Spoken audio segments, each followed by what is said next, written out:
She's the doctor without space borders with 2 sons who also like to travel. Former chief medical officer of the flagship, now head of Starfleet Medical. There might have been a running gag about how many patients died on her table in Season 1 of Star Trek The Next Generation, but Dr. Crusher was and is a skilled and compassionate physician to whom many owe their lives. Going above and beyond in her duty of care, Dr. Crusher also provided a much-needed moral counterweight on matters such as the all-too stingently applied Prime Directive. Until very recently, it is true that Dr. Crusher wasn't really given the chance to shine in her own right. Whilst there are plenty of brilliant Beverly moments in The Next Generation, the character was still often weighed down by writing that veered into sexist trope, or in the films, simply not written for much at all. And then, of course, there's what happened with Season 2. Her turn in Star Trek Picard was a triumph, however, opening and effectively closing the show with a command performance throughout. So never mind the boogers, we'll just pretend that never happened. Get the hypersprays out and the tap shoes on. It's time we found out a bit more about Starfleet's most famous dancing doctor. I'm Ellie for TrekCulture, here with 10 things you didn't know about Beverly Crusher. Number 10. If you can do, teach. If you can teach, do. Gates McFadden and her Star Trek counterpart are 2 of the finest reasons to dismiss that old George Bernard Shaw binarism, those who can do, those who can't teach, as the bunch of bull that it is. McFadden has forged a supremely successful career out of doing both supremely well, and Beverly Crusher is doctor, surgeon, teacher, mother, researcher, head of Starfleet Medical, you take your pick. At the very beginning of the creation process for Star Trek The Next Generation, Beverly Crusher was in fact the ship's school teacher. As cited in the 50-year mission, The Next 25 Years from The Next Generation to J.J. Abrams, it was story editor and creative consultant David Gerrold who suggested otherwise. He said, "We don't have a ship's doctor yet. Why don't we have Beverly Crusher be the ship's doctor?" Others were hesitant, and then Gene started discussing it, and by lunch, Beverly Crusher was the ship's doctor. Dr. Crusher herself taught acting and was a playwright and producer, but before becoming Beverly, Gates McFadden had already spent several years as a theatre teacher in higher education at George Washington University, the University of Pittsburgh, and Harvard. She also continued to teach at several different universities after The Next Generation had finished. McFadden is an accomplished theatre director and was artistic director of Ensemble Studio Theatre in Los Angeles for 5 years. Number 9. Third time's a Star Trek. It would be impossible to imagine anyone else in the role of Dr. Crusher, but as Gates McFadden tells it in her self-narrated and exec-produced documentary series The Center Seat 55 Years of Star Trek, she almost didn't even make it to her own audition. McFadden was already in Los Angeles for something else at the time and was on her way back to the airport. It was only a last-minute call from her agent, who was a huge Star Trek fan, that got her to go to Paramount for The Next Generation audition, although her agent didn't specify the part. When McFadden arrived, she was told she could read for any of the 3 women's roles and picked what she thought was the funny character, Beverly Crusher, but apparently that was just a scene from The Naked Now. Having been offered the job, it seems McFadden still needed a little more convincing. She would in fact say no to Trek twice and went to do a play in New York instead. If McFadden said yes the 3rd time, then it was, as she said in The Center Seat, because she thought it was a big step forward for women in command positions. Unfortunately, that sense of optimism for the character was not set to last long.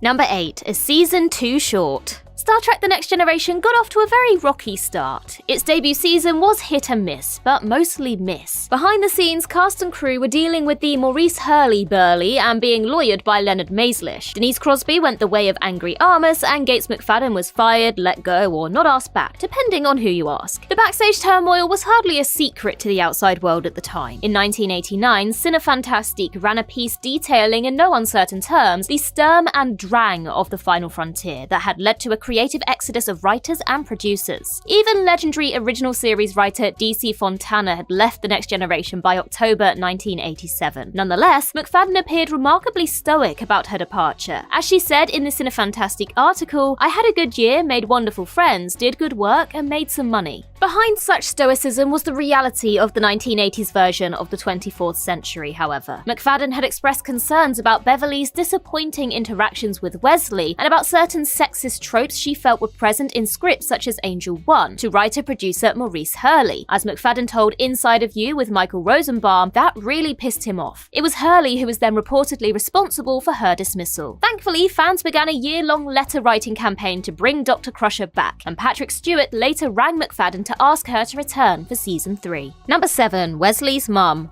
Dr. Crusher's liveaboard, decidedly precocious genius son was a character particularly dear to Gene Roddenberry's heart. Wesley was Roddenberry's middle name, and he's even quoted as saying, "I identify probably more so with Wesley because he is me at 17. During the development of The Next Generation, this affiliation meant that Beverly barely got a look in, only mentioned when in reference to Wesley, until the final edition of the Writer's Guide where Beverly finally got her own page of notes. Dr. Crusher's entry in the first casting call for The Next Generation from the 10th of December 1986 also began with the line, "Leslie's 35-year-old mother." Producer Robert Justman had argued for the child genius to be daughter Leslie, but Roddenberry changed the character back to Wesley. On Inside of You with Michael Rosenbaum, Gates McFadden pointed out that Dr. Crusher was a brilliant scientist in her own right, and she had raised the child genius. Clearly, she had something to do with his success. Yet throughout season 1, Beverly was reduced to the mothering role of, "Oh Wesley, why did you do that?" All of the serious discussions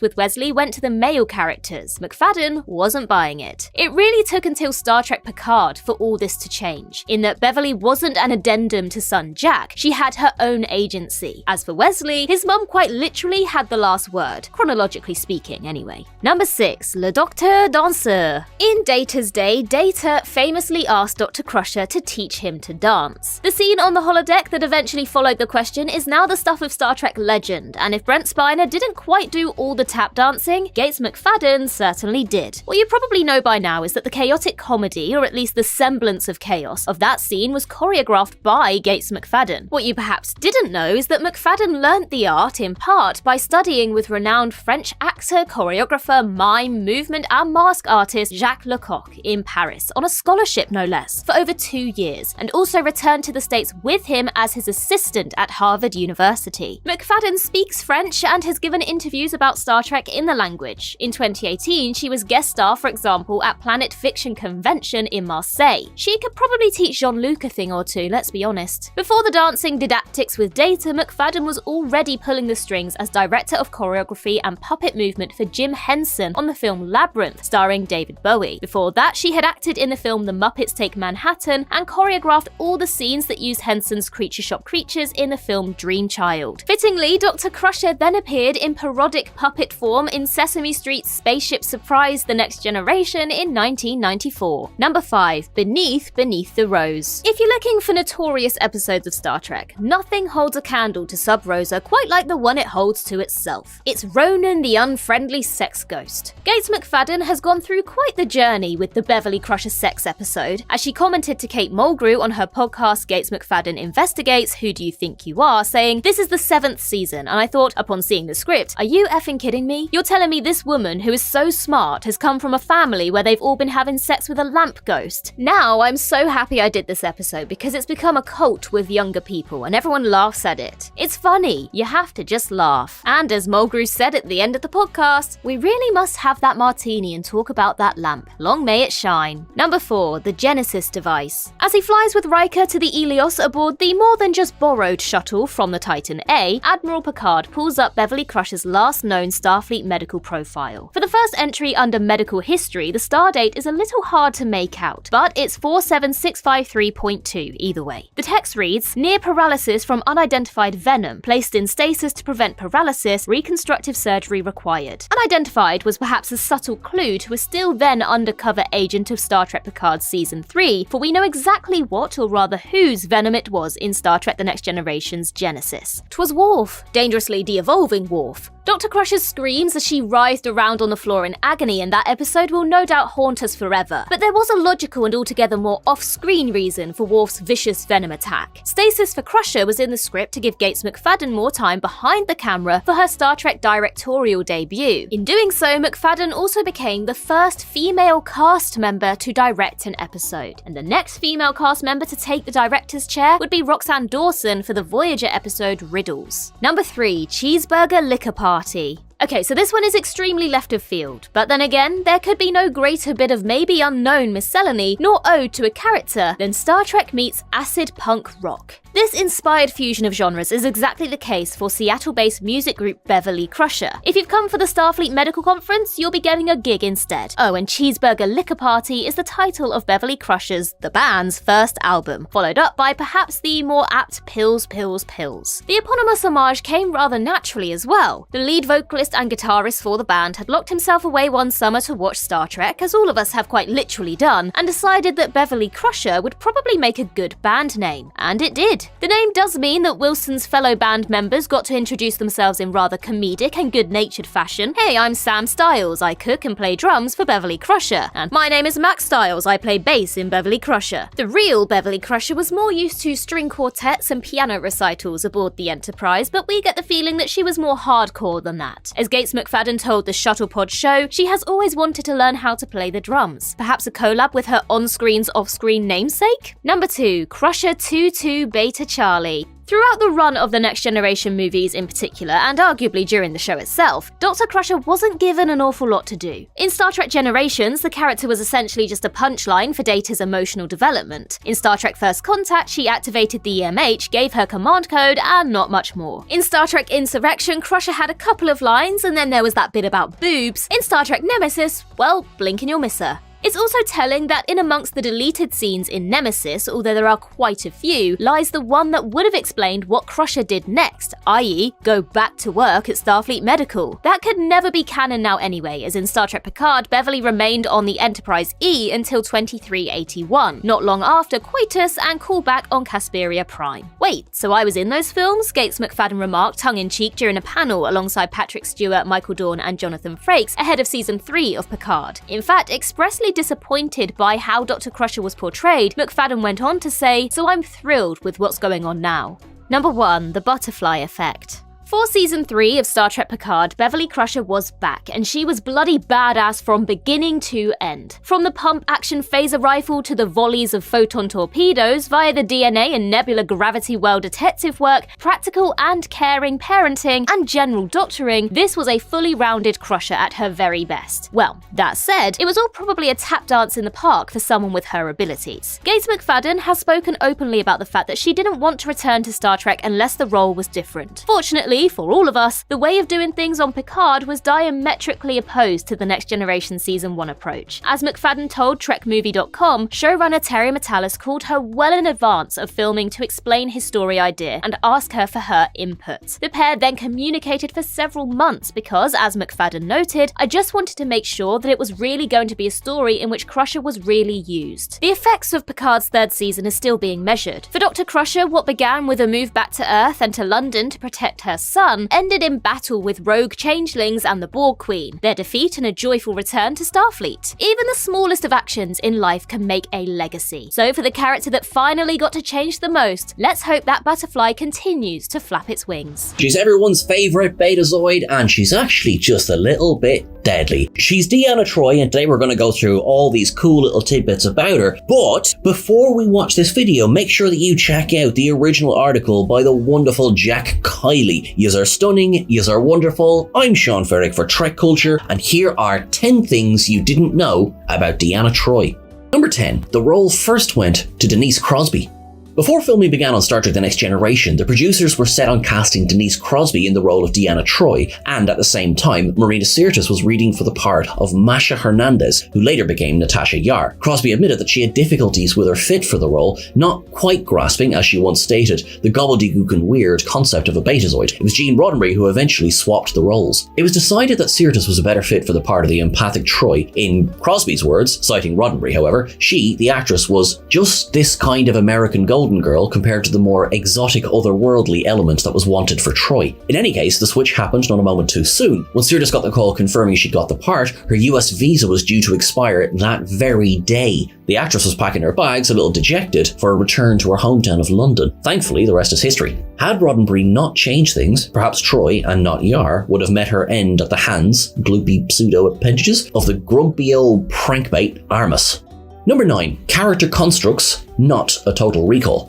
What you may not know is that the character of Troi first took reference from prior Trek, and Ilea in particular from the motion picture. Think Deltans and Beta-Zoids and their mental capabilities. The latter was already a carryover from the abandoned project Star Trek Phase 2. Ilea's relationship with Will Decker was then the model to build that between Troi and Riker. Both Marina Sirtis and Denise Crosby also originally considered Troi to be Spock-like. The character description for Troi in the TNG Season Bible does make passing reference to Spock, but this is merely to flesh out the counselor's telepathic abilities. Troi was ultimately meant to be her own person, her role nonetheless second in importance only to the captain and first officer, according to the series Bible once more. There seems to be some confusion surrounding the original intent for the character, however. Between conflicting descriptions of Roddenberry calling Troi both the brain on the show and sexy and not very bright, it is difficult to know what to think. Apparently Roddenberry initially wanted Troi to have 3, or even 4 depending on the source, breasts, before DC Fontana thankfully convinced him otherwise. Sirtis would later note that,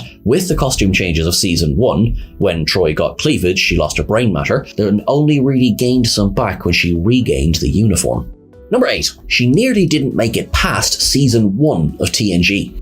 Given the pandemonium behind the scenes, it is a wonder anyone made it past the first season of TNG. We all know what happened to Natasha Yar, Denise Crosby, and Dr. Crusher Gates McFadden. What you probably didn't know, however, is that it was Troi who was originally on the chopping block. Several fairly significant changes had already been made to the character between the pilot and the rest of the season. The extent of Troi's powers was reduced with regards to her telepathic capabilities, and she also changed outfit and hairstyle. No longer was she dressed in that god-awful cosmic cheerleader uniform with the ugliest go-go boots ever designed, as Marineus herself famously described it. The writers struggled with the character and empathic abilities. According to Sirtis, she was often simply written out of scenes where Troi's presence could have been problematic for the plot. As Captain Jimmy once said, "What I wouldn't give for a Betazoid right now." This led the writers to consider nixing the character before the end of the first season. It was only with the departure of Crosby and McFadden from the show that Troi was given leave to remain. Sirtis found this out straight from the horse's mouth at Jonathan Frakes' wedding during the break between seasons, when Gene Roddenberry approached her to announce that the first episode of season 2 would focus on Troi. Number 7. Marinacus hated all that chocolate. In TNG at least, Troi seemed to accumulate a lot of serious and dark scenes, some of which we've already discussed. She loses her empathic powers, is rapidly aged by a malicious alien ambassador, has her body taken over by a criminal imposter, is transformed into an amphibian, must do the acting job of her life aboard a Romulan starship, and that's not to mention having to negotiate the difficult relationship she has with her mother. Of course, her role as counselor requires her to be more earnest than most, but there are lighter moments for Troi. One now famous example is her adoration and borderline addiction to chocolate. Well, it is a Galaxy-class starship. Sorry. In the episode The Game, Riker finds Troi tucking into a bowl of chocolate upon chocolate upon chocolate. She proceeds to explain to him, in the minutest of detail, the fine art of the confectionary's consumption. Remember, it's the whole experience. What you may not know, however, is far from never having met a chocolate she didn't like, was that Marineus hated having to eat it. Contrary to the popular belief, the actress does like chocolate, but eating that much take after take would be too much for anybody. Apparently, she would ask the crew to use a type of chocolate she didn't like, and then she would spit out what she ate into a bucket. Number 6. Her changing accent has an origin story.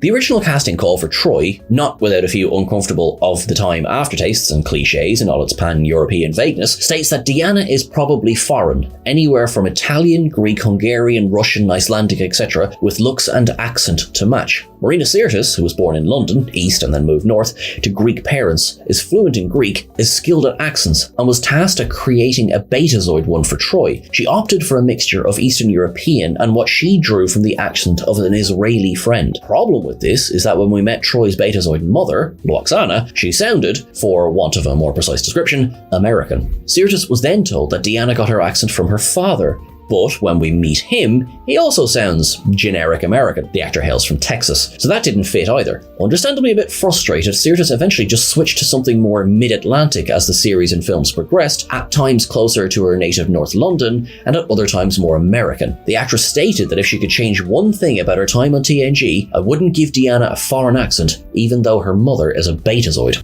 Number 5. She might have married Riker in season 7 of TNG. All good things must come to an end, naked on Betazet, or it could very well have turned out this way before the series finale. In the actual season 7, we got to see a relationship between Troi and Worf, but it was all a bit weird and never really went anywhere as Worf was transferred to Deep Space Nine. The two were married with kids in a parallel universe that Prime Worf stumbles into, and Troi even killed Worf in an empathic hallucination that mirrored events which took place when the Enterprise D was under construction. In an interview, Marinacus shared her views on the relationship. I didn't like the fact that he totally became un-Klingon unlike when he was with Troy. I liked better the relationship he had with Dax over on Deep Space Nine. Furthermore, she felt that Troy Riker made a much better couple, and I think we can all agree with that. In fact, the idea of the pair tying the knot in TNG's final season was popular among the writers until producers Rick Berman and Michael Piller phased the suggestion down in flames. Perhaps Riker wasn't emotionally ready enough to be parted with his beard at that stage. To paraphrase the Beatles, all you need is metaphasic radiation. Number 4. Marina Sirtis was directed by Jonathan Frakes in an episode of The Orville. Seth MacFarlane's The Orville is a great piece of science fiction in its own right. Season 4, anyone please? MacFarlane makes no secret of his love for Star Trek as a source of inspiration. He even appeared in Enterprise, and there was that hilarious episode of Family Guy when the Next Generation cast. These aren't Star Trek questions, what the hell? Many veteran Star Trek writers and producers such as Brannon Braga, Joe Menosky, and David A. Goodman have worked on The Orville, and Jonathan Frakes has called his show Star Trek with comedy. Marina Sirtis appeared in The Orville's second season episode Sanctuary in the role of a shipboard schoolteacher, directed by Jonathan Frakes. It was hard not to see a bit of TNG reunion for the pair, or even for the quasi-return of Troy in a different guise. Sirtis said of the experience, just being on the Orville, everything looks like The Next Generation. It was almost like stepping back in time with Jonathan directing. Frakes has also likened the directing style of the Orville to that of the TNG. In this standout episode of the programme, the parallels are evident, and Sirtis, as schoolteacher, plays a counselling role to the young Moclan Topa and parents Bortus and Clyden. Number 3. We don't know much about Picard Season 3, but Troy will be in it a lot. Now, warning, these are very possible spoilers ahead. Troy was often sidelined in The Next Generation as the Captain They're Hiding Something character. Worse, in the films, Sirtis was relegated to an almost bit-part role. The actress has admitted that she was often decorative, but was ultimately fine with that, wishing nonetheless that she had suggested more storylines, particularly between other women, for Troy to the writers. In an interview for the Blu-ray release of the films, Sirtis also laments that she tried and failed to make Troy funny during TNG's run, to the point where she even asked her agent only to find her dramatic roles after the series' end. Fortunately, she was delighted with the now legendary drunk scene in First Contact and changed her mind about doing comedy. What can we say? With the limited amount of information that we have, is that Troy will be a big part to play in the third and final season of Star Trek Picard. In the words of Sirtis herself during a red carpet news interview, we are in it a lot. The actress has also stated that, having felt discarded by Nemesis, the cast was cherished on Picard. And whilst executive producer Terry Matalas has ominously warned us that the safety of the characters is not guaranteed in Season 3, Sirtis said she would gladly return to the role in another spin-off. Death of a character is certainly no hindrance in any case, especially with the multiple time periods of the shows. And Temporal Investigations has just arrived. Number 2. Marina Sirtis had a few mishaps on set. The character of Deanna Troi was accustomed to witnessing disaster, destruction, and injury. After all, she did, under orders, fly the Enterprise E at full impulse into the scimitar. She also unexpectedly found herself in command in an episode quite literally called Disaster. The woman behind the role, Marina Sirtis, equally had a couple of noteworthy accidents on set which you might not be aware of. One on-set mishap befell Sirtis during the filming of Generations. During the battle scene with the Klingons, consoles were blowing up left and right. When Troi goes to replace an injured officer at the con, Sirtis actually sat on a piece of debris from the explosion and burnt her bottom. Thankfully, she wasn't badly hurt. Another such incident occurred during the filming of the Next Generation episode Power Play. In a scene on the surface of the planet, O'Brien, Riker, Data, and Troy are thrown violently backwards by an EM discharge just before they can be beamed back onto the ship. Whilst the other 3 actors had stunt doubles perform this for them, Sirtis wanted to do the stunt herself, with the encouragement of the director. She committed to it so much that, when she landed on her back, she damaged her coccyx and was in pain for months. Fair play to her. A couple of rounds of Frere Jacques won't make you forget that. Number 1. She has appeared in 5 series, 4 films, and on a stamp. One of the most prolific characters of the franchise, Marina Sirtis starred as Troy in The Next Generation and has appeared in Voyager, Lower Decks, Picard, and Enterprise. Whatever your thoughts on that last one, it still counts. She is beaten only by Jonathan Frakes as Riker in that regard, who also appeared in the episode Defiant of DS9. Sirtis is the only woman to appear as the same character in as many series. However, she is among great company as one of only 6 actors to appear in 2 series finales. We'll let you figure that one out for yourselves. Troy was, of course, in each of the TNG movies. A recent highlight, aside from Picard, are her appearances in Lower Decks, where she is often the foil for the bombastic Riker. What you may also not know, unless you are already a fabulously fidelious philatist, is that Deanna Troi is one of the 18 characters, including the likes of Janeway, Kirk, Picard, Sisko, Archer, Spock, Reed, Burnham, to have been commemorated on a set of UK first-class postage stamps in November 2020 as a celebration of Star Trek. You'd be mad to post them, of course,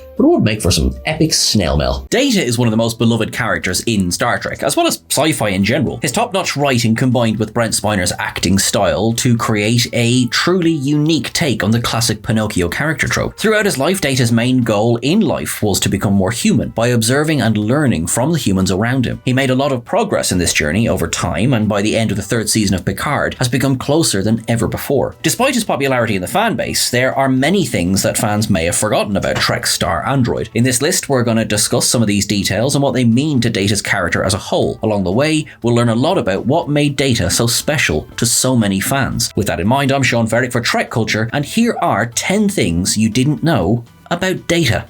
Number 10. His early life.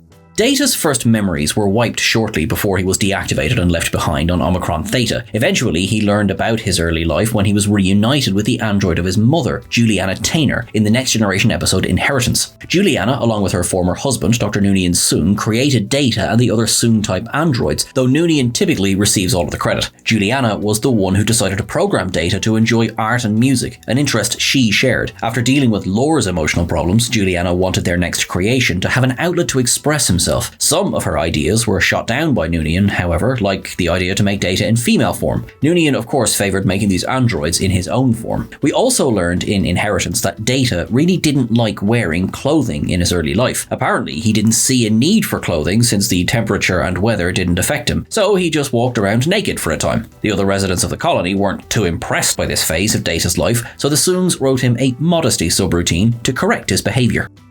Number 9. The character's origin.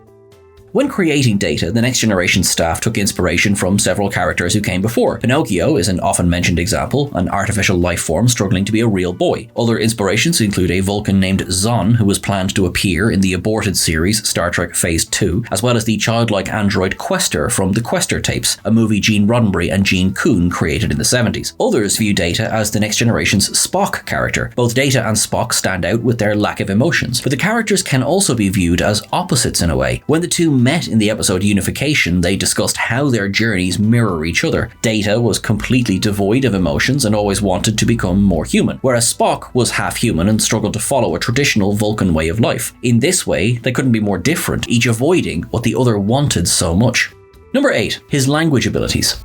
Brent Spiner's speech patterns as Data really helped to bring the character to life. He managed to make the character sound robotic and emotionless, but still approachable. You can pick up on the subtleties of Spiner's performance of Data when looking at the way he portrays his other characters like Lor or Dr. Soong. Despite his intelligence, Data struggles with a lot of seemingly simple idioms and phrases in language. Many fans also think he's unable to use contractions like can't or isn't. Lor bragged to Data how his mastery of contractions made him a superior android, and when Data's daughter Lal said I've in 10 forward, he said that the use of contractions was a skill his program had never mastered and that Lal exceeded his abilities. However, if you go back and watch those scenes, it's never outright said that Data is unable to use contractions, just that he hasn't yet mastered them. This is why in later appearances Data can be heard using contractions and idioms more frequently as he gets more practice in. In the third season of Star Trek Picard, Data's new golem body incorporated traits from Altan Soong, B4 and Lal, but primarily Data and Lor. Data eventually emerged as the dominant personality after a struggle with Lor, and all these memories combined to make this version of Data the most human-like so far, as well as a more natural speaker.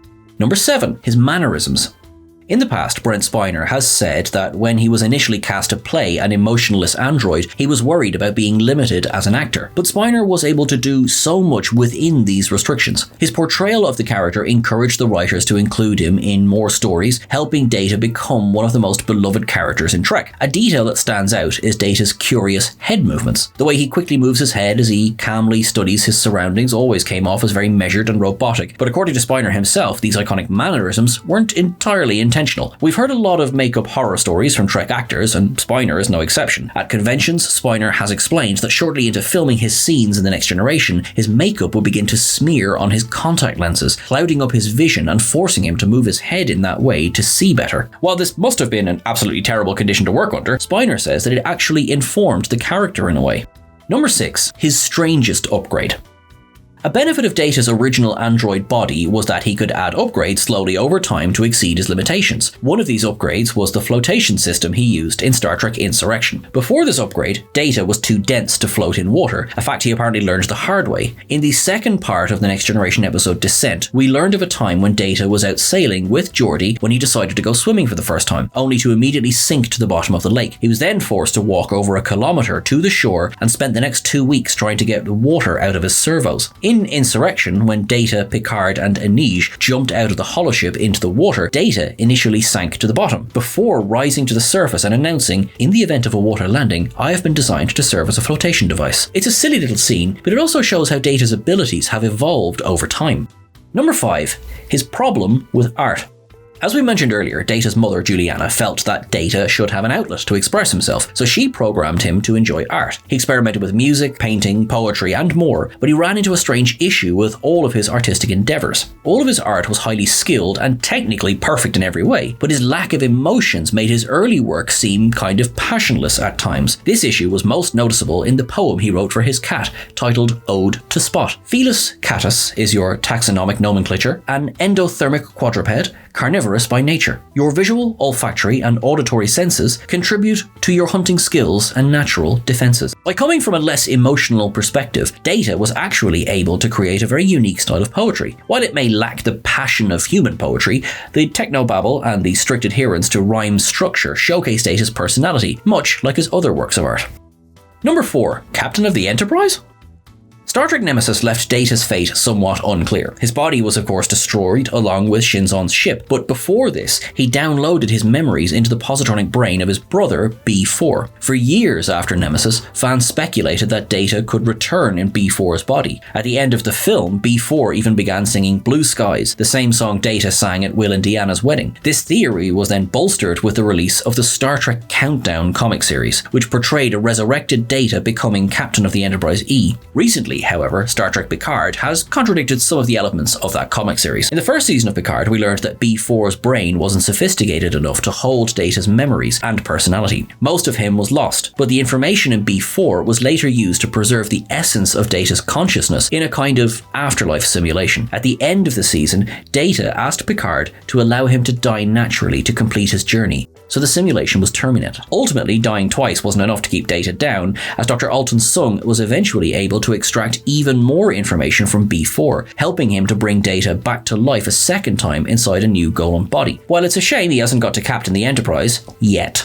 it's still great to see Data come back to finally wrap up his story in a more satisfying way. Number 3. His mental health struggle.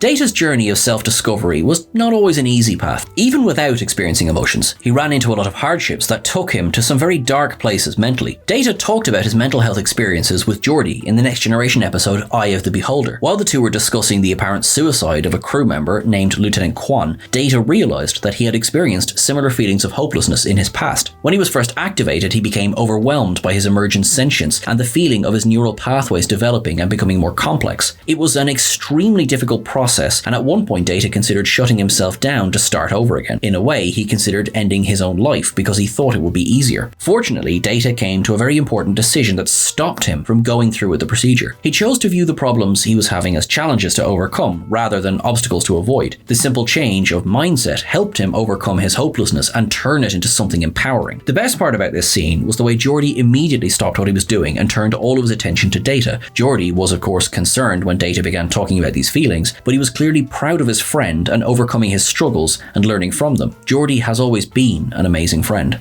Number 2. His family.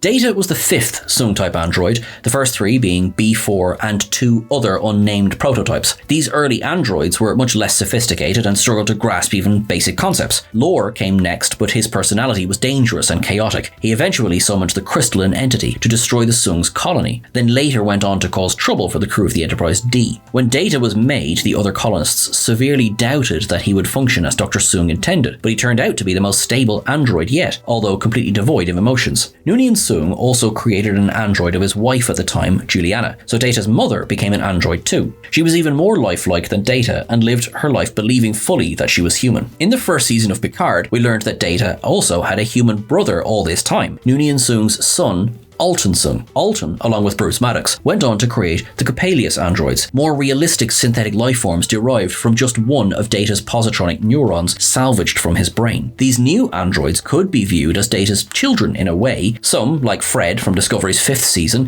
had the same pale skin and yellow eyes, but others had more human appearances. The A500 androids, like those who committed the Mars attack, were also based on the designs of Soong-type androids, but they were much less advanced, with highly limited communication skills and intelligence. Let's call them Data's cousins. Number 1. The question of his sentience. In The Measure of a Man, Data fought a legal battle to be granted the same rights and freedoms as organic Starfleet officers. In the end, it was deemed that he wasn't the property of Starfleet, but his status of sentience was still up in the air. Data could not be read by most telepathic species, and some believed he was no more self-aware than a simple computer. Over time, many people would come to respect his individuality as a new form of life. When B'Elanna Torres mentioned Data in Voyager, she said that he was treated the same as any human, and described him as the only sentient artificial life form in the Federation, despite working with another sentient artificial life form aboard Voyager. This seems to suggest that Data's sentience was well known and generally accepted. Although Data may have been deemed sentient, other self-aware artificial life forms, like Voyager's Doctor, had to continue to fight for their freedom. We've still yet to see the rules that determine when an AI can be considered alive, or if any such rules even exist. Under the looming shadow of the groundbreaking original series, Star Trek The Next Generation had a huge mountain to climb to establish its own identity and prove its worth against Captain Kirk and his crew, whose fans were reticent at the prospect of such a change.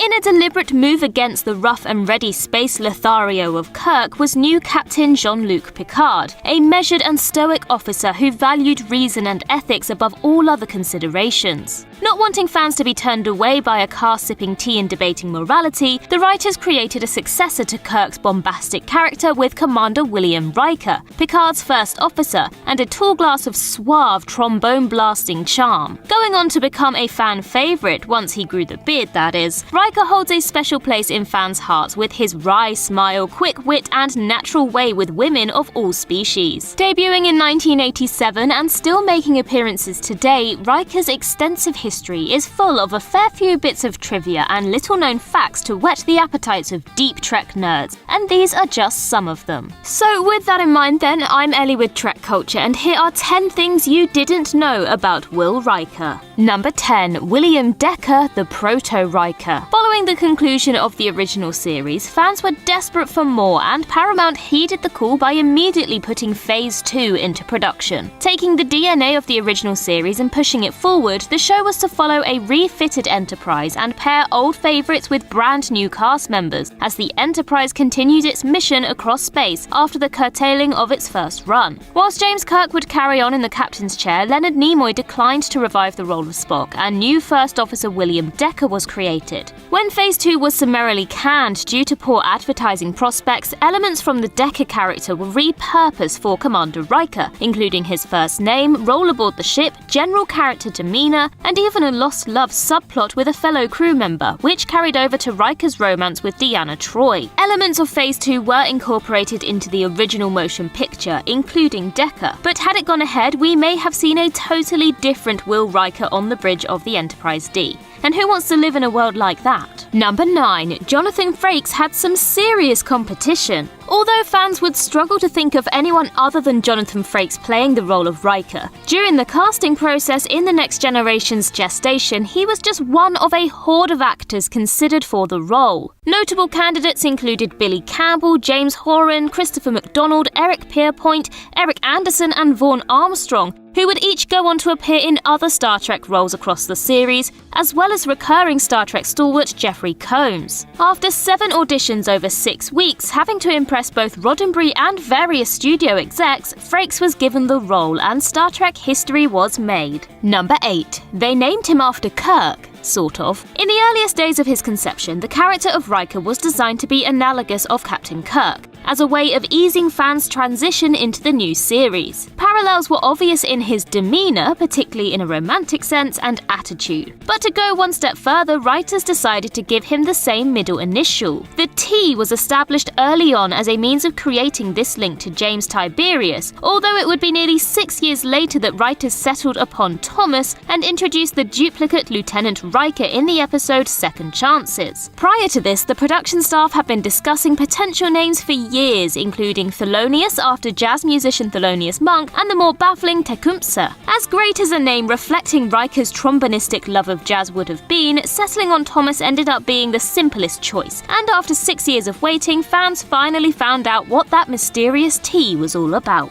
Number 7. The Cibil Crossover. Airing between 1995 and 1998, Cibil was a sitcom revolving around the life of Cibil Sheridan, a struggling actress and single mother trying to make her big break in Hollywood after years of failure. So why is this relevant to a Star Trek list? Well, because our bearded hero may be in it, that's why. In the episode Starting on the Wrong Foot, Cibil lands herself a role in a Star Trek ripoff, which happens to include none other than Jonathan Frakes himself among its cast. After establishing that this is in fact Frakes himself, the pair work closely together, and he forms an attraction to the beleaguered protagonist. Arriving at her home at the end of the episode, she refuses to let him in, so Frakes leaves, by requesting to be beamed out. Whilst likely a silly bit of fan service from a slightly cheesy 90s sitcom, the possibility that this could be the eager commander himself, vying for some time-displaced action, is not beyond the realms of possibility. Number 6. Rikers Smile. As with any television series, the characters of the next generation changed over time as the writers learned more about them and began to mold stories to fit more complex, nuanced personalities. This led to a certain amount of clunkiness in Season 1, and some character choices can be looked back on as plainly bizarre. Contrary to the boyish glint in the eye that Riker has in later seasons, the Enterprise's first officer in Season 1 took a much sterner approach to life. In an interview with Sci-Fi Wire, Frakes explained that this was at the behest of Star Trek creator Gene Roddenberry, who wanted the character to be played with what he referred to as a Gary Cooper Midwestern glint, not a scowl, but not smiling. Thankfully, Frakes eventually managed to find some middle ground, and as writers incorporated his love of jazz and roguish demeanour into his character, we were all treated to those pearly whites that dazzled ladies across the galaxy. Number 5. The Minecraft Skin. Long after Riker has disappeared from the public consciousness, his presence is still keenly felt by many within the Star Trek fandom, and is still finding its way into popular culture in the most bizarre ways. Starting in 2008, Yogscast Limited is a British entertainment company operating on YouTube and Twitch, producing video game-related videos and assorted content for millions of fans. Beginning with World of Warcraft, the company grew its fanbase to a huge extent with their playthroughs of Minecraft, and it was here that they would add a little dash of Trek to their colossal fanbase. As the Minecraft games increased in popularity, they gradually became a semi-improvised comedy drama named Shadow of Israfel. Needing an iconic look for his character of Zephos, co-creator Lewis Brindley decided to go for an iconic style of black shoulders, red torso, dark hair, and one hell of a beard. It was through this that the custom Riker skin was created, and although the look has now become more personalized, he will always have a bit of Riker in his DNA. Number 4. He has been in more Star Treks than any other character. Cameos are always a great way to pique fan interest as spin-offs and tie-ins begin to filter their way through a franchise's history, and Star Trek is no exception. Whilst the likes of Sarek and Montgomery Scott would grace the set of The Next Generation with their presence, one of the Enterprise D's crew would make popping up in other shows something of a sport. Whilst other cast members would maybe show up once in a spin-off show or jump ship to become full cast members like Worf and O'Brien in Deep Space Nine, Jonathan Frakes would reprise his role as Riker in no less than 5 other shows. First showing up as transporter clone Thomas Riker in Deep Space Nine's Defiant, the real Will Riker would then go on to return in Voyager's Death Wish at the behest of Q, as well as enjoying an extended arc as the USS Titan's captain in Lower Decks, coming to the rescue of the titular officer in Picard, and controversially recently playing protagonist in the much-despised Enterprise finale, These Are the Voyagers. Holding the record for appearing over the most shows in the franchise, it's very unlikely that anybody will dethrone the familiar commander anytime soon. Number 3. Thomas Riker. Much alluded to in this list so far, Will Riker's life was turned upside down in the 6th season episode Second Chances, when he returns to the planet Navala 4 to retrieve scientific data lost after evacuation 8 years earlier. Beaming down, Riker is shocked to find a survivor who looks just like him, claiming to be Will Riker. Trapped by a distortion field years prior, a transporter malfunction duplicated Riker's pattern, leaving the stranded lieutenant on the planet whilst an identical version was beamed aboard the rescue ship and went on to become the Riker we watched for the previous 6 years. Owing to resentment and different lived experiences, the Rikers immediately clash, and the stranded duplicate, now taking his middle name of Thomas, elects to leave the Enterprise and strike out on his own, eventually joining the Marquis terrorists. This was not always the plan, however, as writers originally toyed with the idea of killing Will Riker off and having Thomas join the crew for the rest of the show's run, promoting Data to First Officer and placing the new Riker at the helm. As shocking and bold as such a plan would have been, the production crew did not want to squander a character they had invested so much in. Thomas would make a return in Deep Space Nine as a villainous member of the Marquis, and we would go on to enjoy the OG Riker for many years to come. Number 2. The real reason behind the beard. For all its promise, there were certainly some clunky elements to the Next Generation's first season, including the botched character arc and death of Lieutenant Yar, the groan-inducing racial insensitivity of Code of Honor, and that episode where everybody, including the androids, get a bit frisky.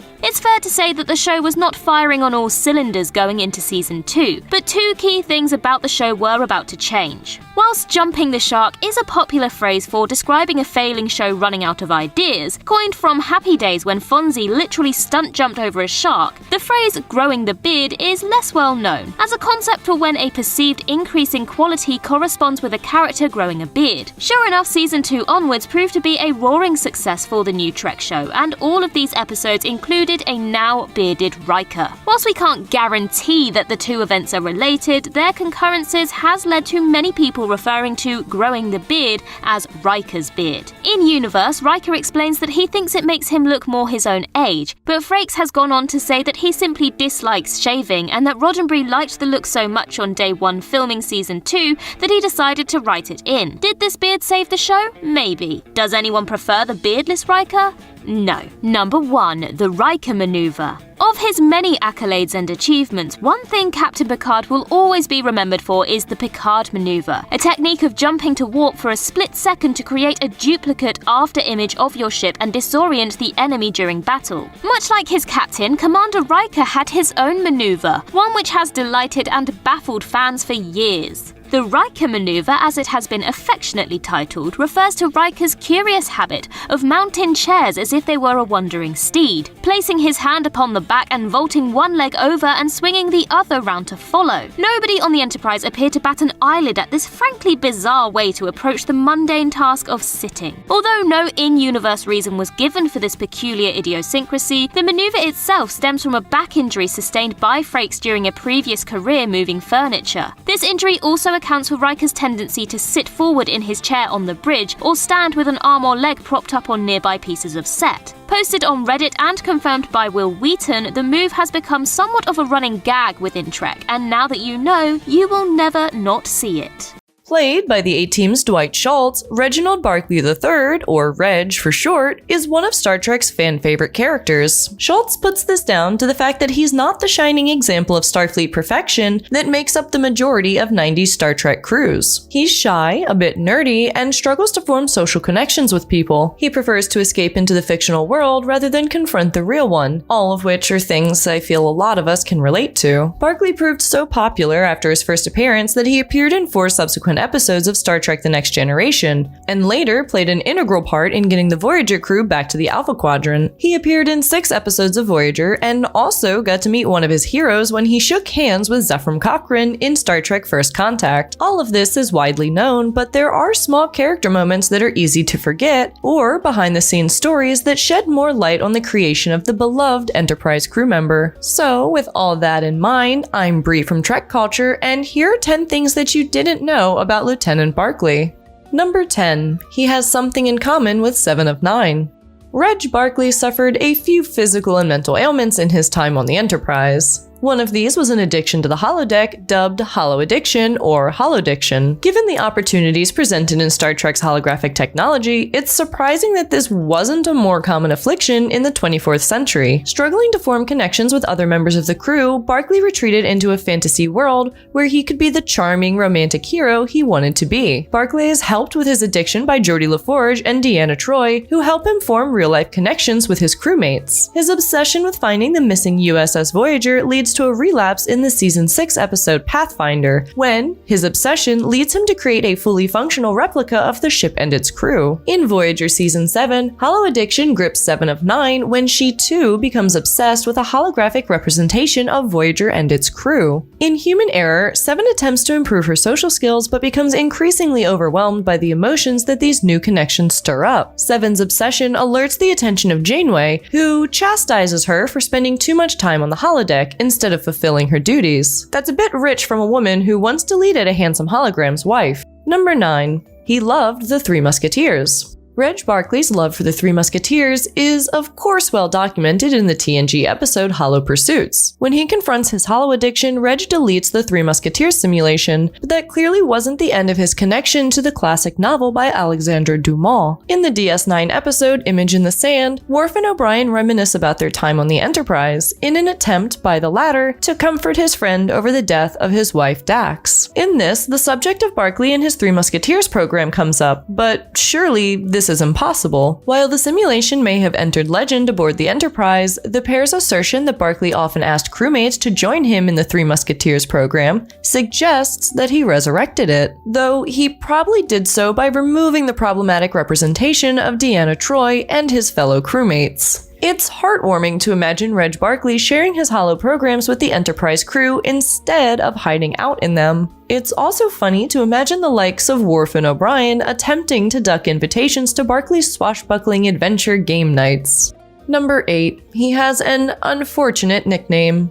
To prove the old adage about the weak picking on those who are weaker, Wesley Crusher coined an unfortunate nickname for poor, shy Reg Barkley. While Reg struggled to fit into the Enterprise crew, Wesley Crusher dubbed him Lieutenant Broccoli. When you're being bullied by Wesley Crusher, then you know that something has to change. Barkley's nervousness and poor service record were all symptoms of his holo addiction, but the nickname followed him around for quite a bit. In a neat bit of karma, the very fandom that rejected Wesley Crusher embraced the nerdy, socially awkward Reg Barkley, leading to 4 subsequent appearances in TNG. So take that, Wesley. The bullying of Reg is something that's not always seen in the utopian future of Star Trek, with most people respecting their colleagues and not resorting to cruel name-calling. In Hollow Pursuits, Will even considers having Barkley removed from the ship for not meeting standards demanded by the Federation flagship. It's a refreshing take on the structure of Starfleet that shows that not every officer is an unflappable expert in their chosen field. Thankfully, Captain Picard gave Barkley another chance, as he would do with Wesley Crusher, and the character went on to great heights.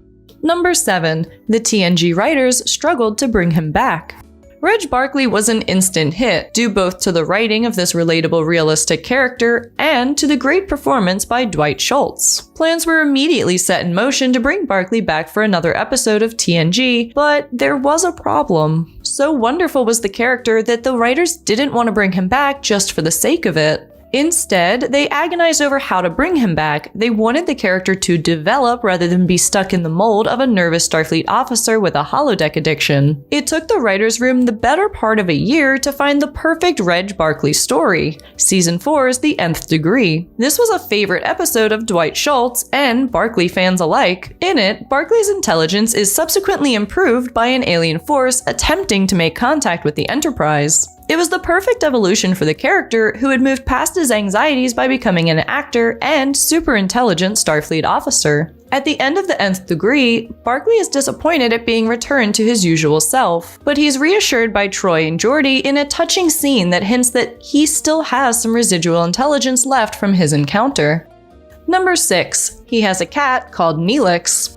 When Barkley created his Voyager replica, he may have experienced a relapse of his Hol Addiction, but the Voyager crew similarly impacted his real life. Barkley's work on the Pathfinder project was abruptly halted when his unauthorized holodeck replica was discovered, but his obsessive use of it did eventually pay off when he used it to prove the best way to contact Voyager in the Delta Quadrant. Barkley's Voyager obsession was channeled into his home life as well. He has an affinity for cats, having once looked after Data's pet Spot, and ends up adopting his own cat during Voyager. He calls the silver Persian cat Neelix after Voyager's Talaxian crew member. The cat ends up influencing the simulation of the actual Neelix, who audibly purrs to the surprise of the Doctor. When he realized that Barkley has named his cat after Neelix, the Doctor tells Barkley that the Talaxian would be proud to have had such an impact on Reg. It's unsurprising that Barkley has an affinity with cats, as he struggles forming social connections. While cats are definitely aloof, they don't crave the affection in the same way, something for him to aspire to, perhaps.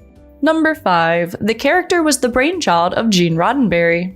The origins of Reg Barkley can be traced back to the Star Trek creator Gene Roddenberry, who, according to actor Dwight Schultz, felt like such a character was missing from Star Trek. The character of Reg is genuinely groundbreaking. In the utopian future of Roddenberry's Star Trek, everyone seems incredibly self-confident and they're all excellent at their jobs. This can often make it hard for audiences to identify with the characters on an emotional level. Reg, on the other hand, he felt the pressures that many of us would have felt serving aboard a starship. The Federation flagship is incredibly overwhelming. Not only are you constantly at the forefront of space exploration and potential conflict, but there are also hundreds of people aboard whose names you have to remember. It's a daunting prospect for anyone, let alone someone who clearly suffers from imposter syndrome and social anxiety the way that Reg Barkley clearly does. It was an inspired move by Roddenberry to bring someone more realistic and grounded into the Star Trek universe, but much of the credit should also go to writer Sally Caves, who wrote Reg's first episode, as well as actor Dwight Schultz, for making the character such a hit with fans.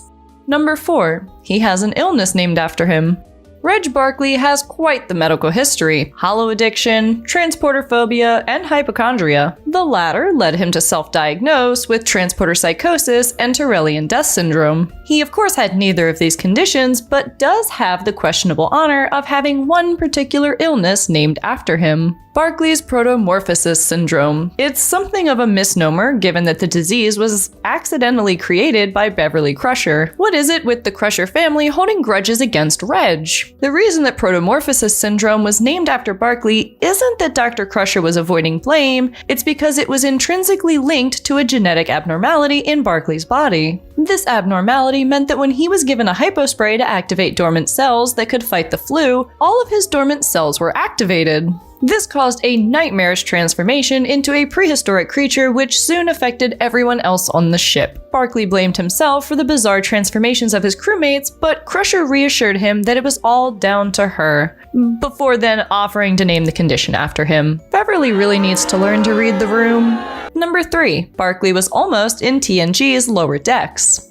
Reg Barkley would be such a great guest star on an episode of Lower Decks that it's surprising it hasn't happened yet. However, Barkley did almost feature in the Next Generation episode, which inspired Mike McMahon's animated Star Trek comedy. Lower Decks was a well-regarded episode of TNG's final season, which portrayed the events of the average Star Trek episode as seen through the eyes of junior officers. Originally, Barkley was considered to join the team of lowly Star Trek officers serving aboard the Enterprise D. It would certainly be interesting to see how Barkley interacted with those who weren't senior staff, but the writers decided wisely to remove him from the final script. Ultimately, Reg Barkley was so well known by the time of TNG's final season that he would have stolen the limelight from the other characters. Given that Lower Decks was a fresh take on the regular cast through the eyes of unseen characters, it would have lessened the appeal of the episode's unique hook if Barkley had joined them. Oh, but he should definitely still show up on Lower Decks. Pretty please, Mike?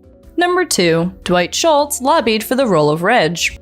As a character actor previously best known for playing Howling Mad Murdoch in the A-Team, Dwight Schultz had worked with a number of people related to Star Trek The Next Generation prior to being cast as Reg Barkley. He had worked with Worf actor Michael Dorn in an episode of Chips, and knew Whoopi Goldberg from their time filming The Long Walk Home.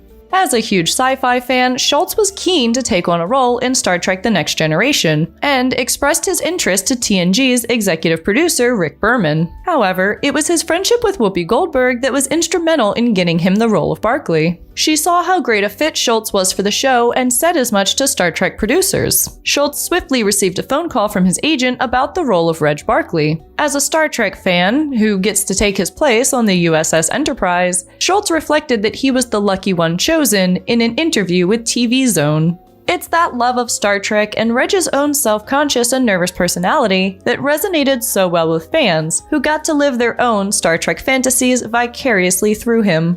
Number 1. He was almost Voyager's doctor.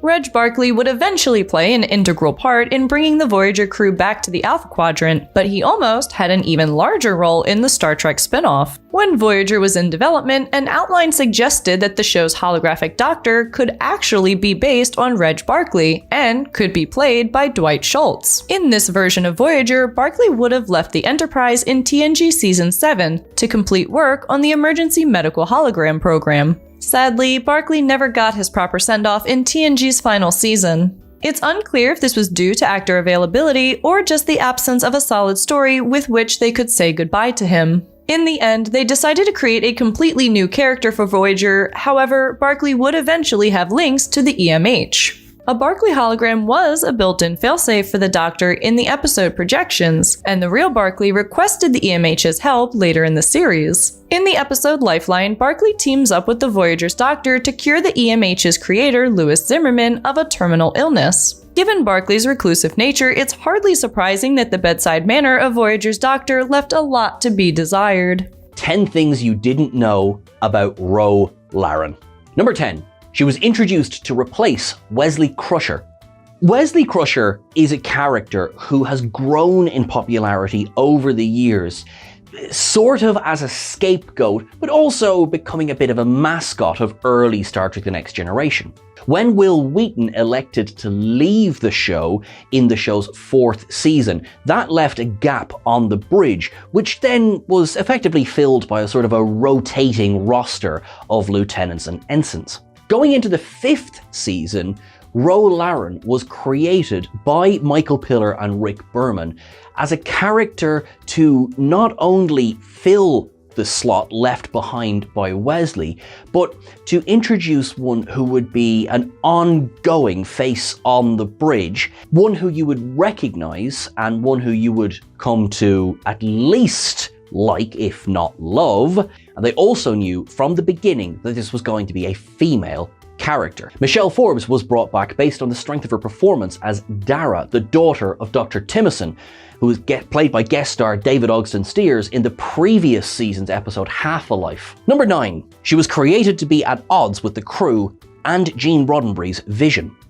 One of the most important parts of Ro's character in the beginning was that she would be introduced as someone who was not a squeaky clean Starfleet officer who was lifted straight out of the mold of Wesley Crusher. This character would be from a very dysfunctional background, but also one who had faced court-martial, disciplinary proceedings, and was inadvertently responsible for the deaths of several crewmen.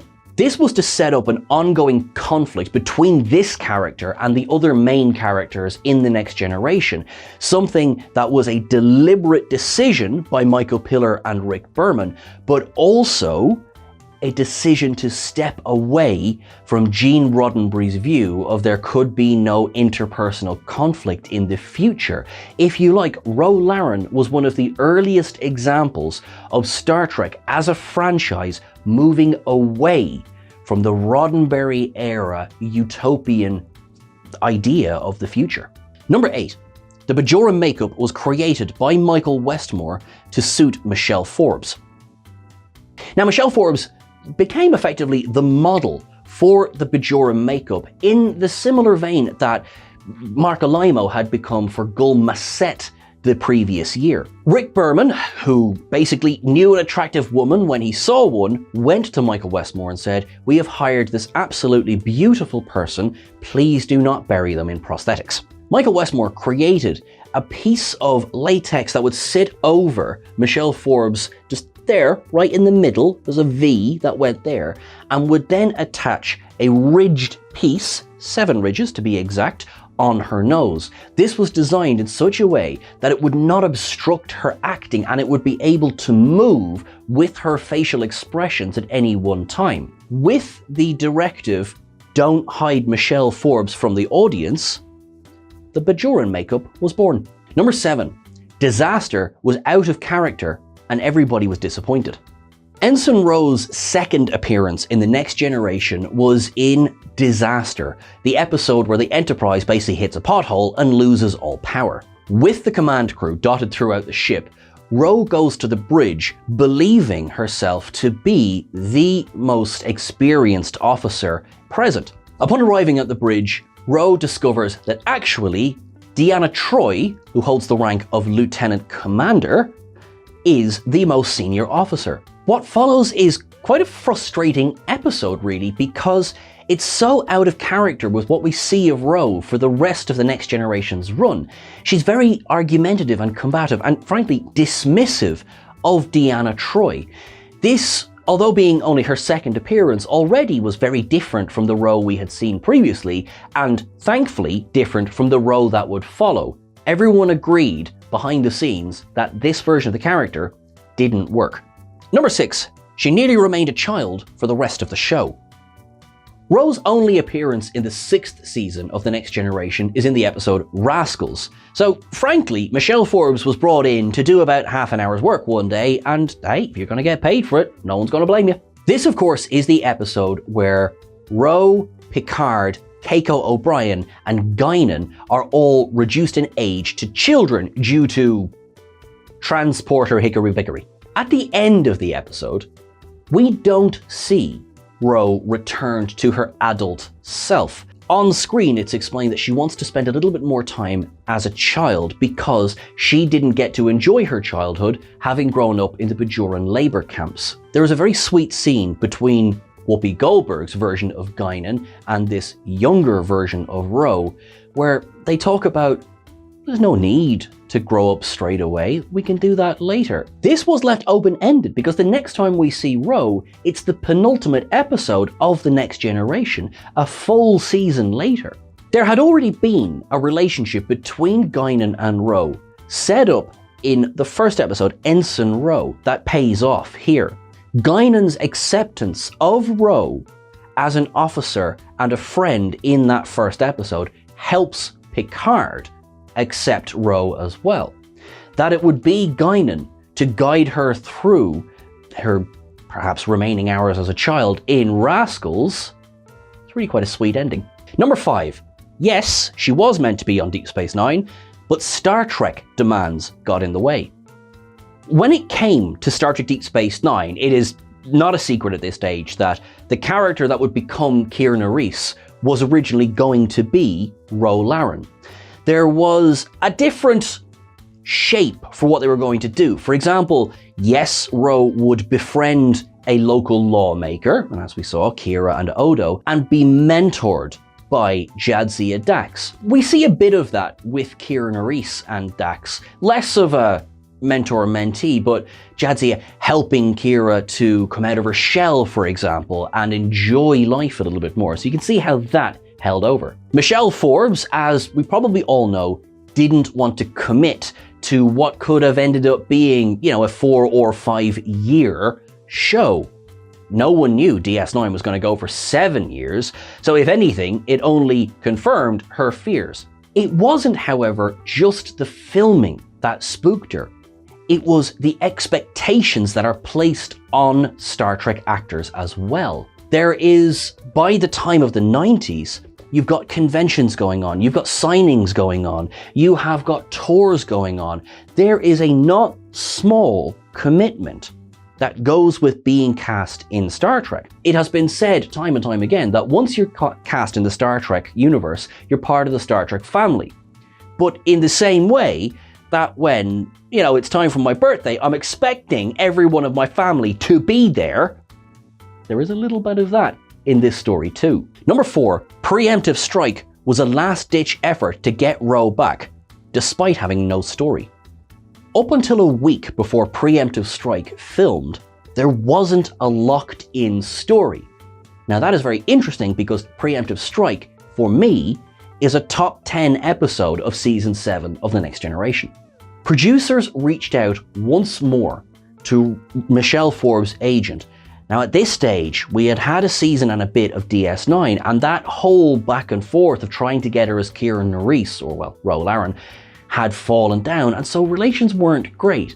Now, her agent knew that Forbes was interested in revisiting Star Trek, just absolutely not in a regular role. Her agent set up a meeting where Forbes would speak directly to the producers of The Next Generation about a guest role. That led into what blossomed into Preemptive Strike. This was, in effect, a win for everyone. Forbes got to return to Star Trek, Ro got a promotion to lieutenant, and the episodes close while Ro does join the Maquis. No body, no death, the door is left open for a return in Deep Space Nine or the rapidly approaching Star Trek Voyager. Number 3, she has multiple ties to Star Trek Voyager. Preemptive Strike was a quasi-sequel to the story The Maquis in Deep Space Nine, and it's also a quasi-prequel to Star Trek Voyager as a whole. This is back when there were plans for the Maquis to play a much larger role in Voyager than they eventually ended up playing. In Preemptive Strike, Ro talks about how a lieutenant commander, one who had been training her at the academy, left Starfleet to join the Maquis. It's not said on screen, but this is in fact Chakotay. This had been confirmed on various online sources. StarTrek.com, for example, stated it, and it ties in with the fact that Chakotay carried the rank of Lieutenant Commander all the way through Star Trek Voyager as well. That's not where the connections end. There is an unproduced script that was written for Star Trek Voyager that contained flashback scenes for one Tom Paris. In that, Tom Paris and Ro Laren were classmates at the Academy. It would have seen the return of Michelle Forbes and also furthering this connection between this Next Generation character and Star Trek Voyager. Number 2, she left the Maquis by choice. So, jumping all the way forward now to Star Trek Picard's 3rd season episode Imposters, Ro finally returns to Star Trek, thus confirming what we all thought for so long: no body, no death. What complicated matters in the middle was the complete obliteration of the Maquis by the Dominion in the 5th season of Star Trek Deep Space Nine. In the episode Imposters, Ro says she chose to leave the Maquis and turn herself into Starfleet. Now, that choice of words is very important. That says there was a Maquis still in existence for her to leave, which means she must have left before the events of Blaze of Glory. She said she was in the Maquis for years, and that works. She left in Season 7 of The Next Generation, which takes place at roughly Season 2 of Deep Space Nine. That gives her, effectively, 3 and a bit years in the Maquis. So, she was in the Maquis for years, and she did spend years clawing her way up the ranks again in Starfleet. The maths work out, and it was a very interesting addition to her story. Number 1, it may have taken 30 years, but the final face-off was worth it. In that same episode, Imposters, unfortunately, we see the death of Ro Laren, and it left a little bit of a bitter taste on our tongues. However, what we also got was the great reunion between Ro Laren and Jean-Luc Picard that fans have been waiting for since Preemptive Strike. That episode of The Next Generation truly displayed the betrayal that Picard felt when Ro left Starfleet to join the Maquis. Here in Imposters, Ro is able to turn that betrayal back on Picard because she speaks of how she had to put up with his expectations. Something that it's been said before about Jean-Luc. The expectations he puts on people are very difficult to live up to. She felt completely honourable in her decision to leave and join the Maquis, whereas he felt that it was simply throwing away all of the progress she had made in Starfleet. They come to an understanding before their final farewell, and it took us as fans 30 years to get this. I would argue we needed, as fans, 30 years to get this, or at least a long gap in the middle, because that catharsis of mentor and mentee coming back together again just before the end is one of the best arcs in Star Trek's history, and one of the reasons why Ro Laren will remain one of my favourite characters. At TrekCulture, we've previously listed several of the biggest mysteries about Whoopi Goldberg's beloved El-Aurian, yet what have we learned in the years since? Our earlier article was composed before the character's appearance in the second season of Star Trek Picard, so has much changed on this front? If so, has it been for the better or for the worse? Since her first appearance in The Child, we've seen her rootin' tootin' with a rifle, we've seen her concoct the perfect cocktail, and we've even seen a change of faces as time went forward and backward, and somewhere in between. But whatever else, Guinan remains one of the most intriguing characters from the entire franchise, embodying Dr. Voice's original line. Sometimes a man will tell his bartenders he'll never tell his doctor. I'm Sean Ferrick for TrekCulture, and here are 10 things you didn't know about Guinan. Number 10, a question of Q. One of the early mysteries that surrounded Guinan was her relationship with a certain trickster, Q, who introduced the fact that these two characters knew each other, though at the time exactly how was unknown. There was, however, enough animosity to give even a being as powerful as Q room for pause. This was further explored in the second season of Star Trek Picard. It turned out that far from Guinan and Q being personal enemies, the entire Q continuum and the El-Aurian race had engaged in a cold war for many years. This war was brought to a close, as many often are, over a bottle. In this case, that bottle was quite literal. The El-Aurian people saw unity through food and drink, and therefore had evolved to capture the moment of time within a bottle. This bottle could then be used to summon those directly affected by it, as was demonstrated to varying levels of success in Monsters and Mercy. Number 9. The bar, chicken and the egg.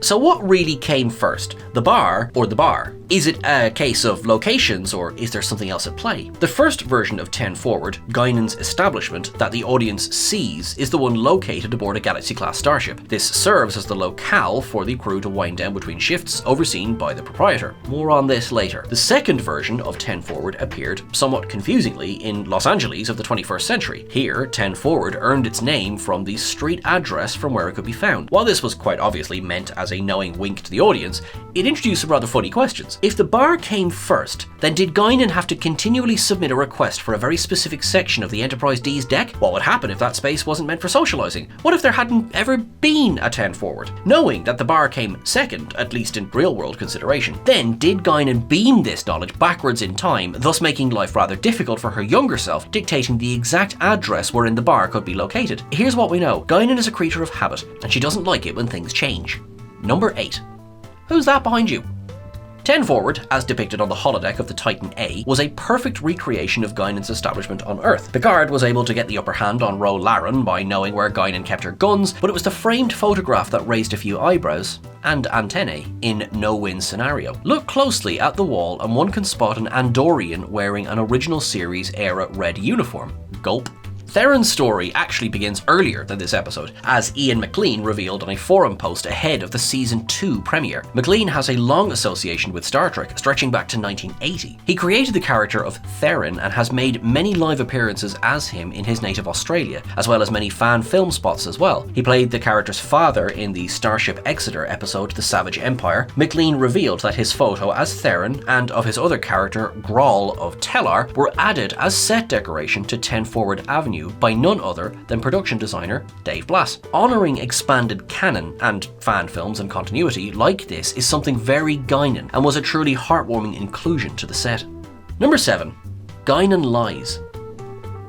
Guinan herself is not a time traveller. Rather, she is a being who, for the most part at least, doesn't feel the same effects of the passage of time that other corporeal beings do. However, this has brought her into conflict with some who choose to take shortcuts. In this example, Guinan was forced to conceal the details of Picard's journey back to the 21st century. The pair met, for a second time from Guinan's point of view, when the former appeared in her bar in LA.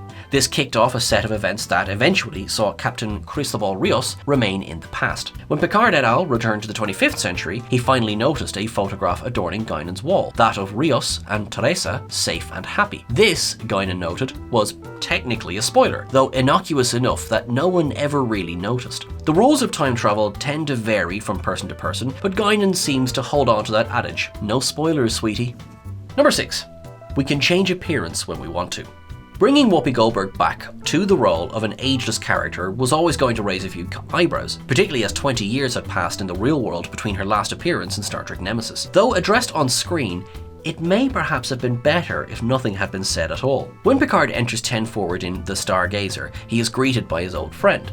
As Goldberg has no Elorian genes herself to stop the aging process, the decision was made to explain this away. Elorians, it transpires, can choose to age if they want to. This, Guinan explains, is often to put those people with much shorter lifespans at ease. It may have been easy enough to simply ignore the fact that Goldberg is 20 years older. So much of sci-fi necessitates a just go with it attitude, but then including a version of the character played by Ito Aguirre opens the floor to more questions. Goldberg had played a younger version of the character in Time's Arrow, so can Elorians age in either direction? Did that version of the character become Ito's iteration, then switch back to Whoopi's and stick with the latter through time? Star Trek is no stranger to recasting roles, though this one certainly left audiences pondering. Now, what exactly is going on here? Ito Aguirre's interview with Variety attempts to shed some light on this. This Picard travelled from a future where Starfleet never existed, so there was no temporal incursion back to San Francisco. In this timeline, Guinan only began to look like Whoopi before the events of The Next Generation. Is this a cop-out? Perhaps, but as Trekkies, we've seen worse.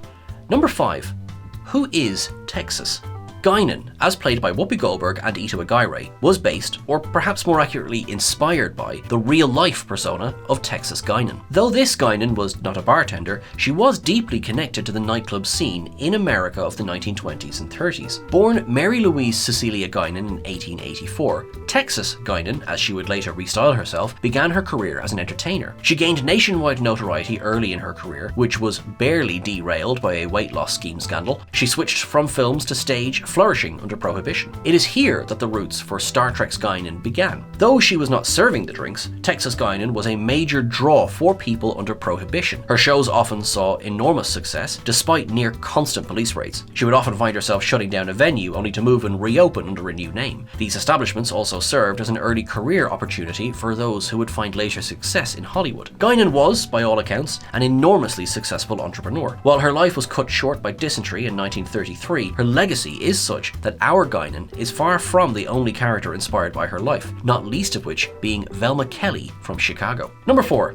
She acquired a bar due to leftover production space. When designing the Enterprise D ahead of the series, Andrew Probert had not intended for the front of the saucer section to become a lounge area. Therefore, the production model that was constructed for those early years did not have 10 Forward's distinctive windows. However, the scripts for Season 2 threw a spanner in the mix. When moving other sets around after the first season had wrapped, production discovered that they had slightly more space to play with than they realised. This, according to Rick Berman, inspired the crew to design an area for Starfleet officers and civilians to unwind. Herman Zimmerman designed the actual set, working in designs from Michael Okuda's sketches. Rick Sternbach created the backdrop that sits behind the bar, featuring the Milky Way. Despite the large windows being shown in the various scenes taking place in 10 Forward, it would take the construction of a new studio model in the show's 3rd season to fix the exterior discrepancy. Number 3. She was supposed to meet Scotty.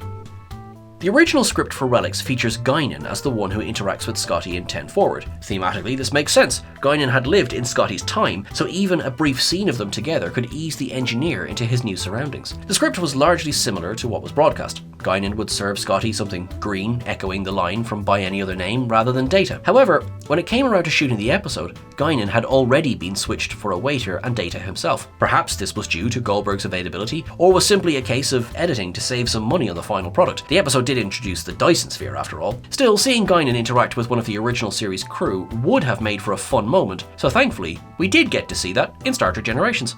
Number 2. Guinan inspired herself, but never got to meet herself in the process.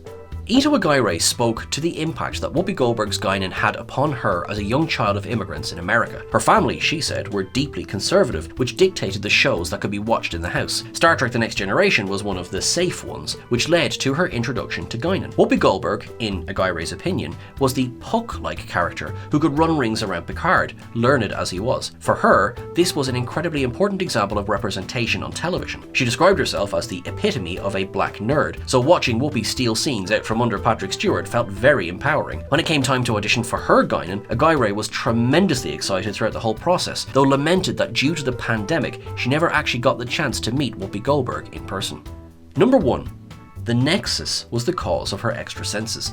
Star Trek Generations opens with a daring rescue by the Enterprise B of 2 Elorian ships trapped in the Nexus energy ribbon. Though both ships are destroyed, the Enterprise does manage to beam out 47 survivors, including Guinan herself, though as the film reveals, she leaves part of herself behind. The Nexus exists outside of known space and time. In the novel Engines of Destiny by Jean Deweese, released in 2005, it is revealed that this state in which part of Guinan exists is the cause of her extrasensory feelings. Though this may have been a retcon of what had been previously known about the character, it adds depth to what the audience had seen. Guinan has, to date, been the only Elorian displayed as knowing when things are amiss on a temporal level. Yesterday's Enterprise and Redemption both show Guinan having knowledge of other timelines, though without clear detail. This addition to the character's lore only serves to deepen what had already been shown, helping to raise Guinan from an already impressive to nigh legendary status in Star Trek's history. The man, the legend, the engineer extraordinaire. It is the article about Geordi. What has this man done for Star Trek? What has Star Trek done for this man? Let's find out as we dive in. I'm Sean Ferrick for TrekCulture, and here are 10 things you didn't know about Geordi LaForge.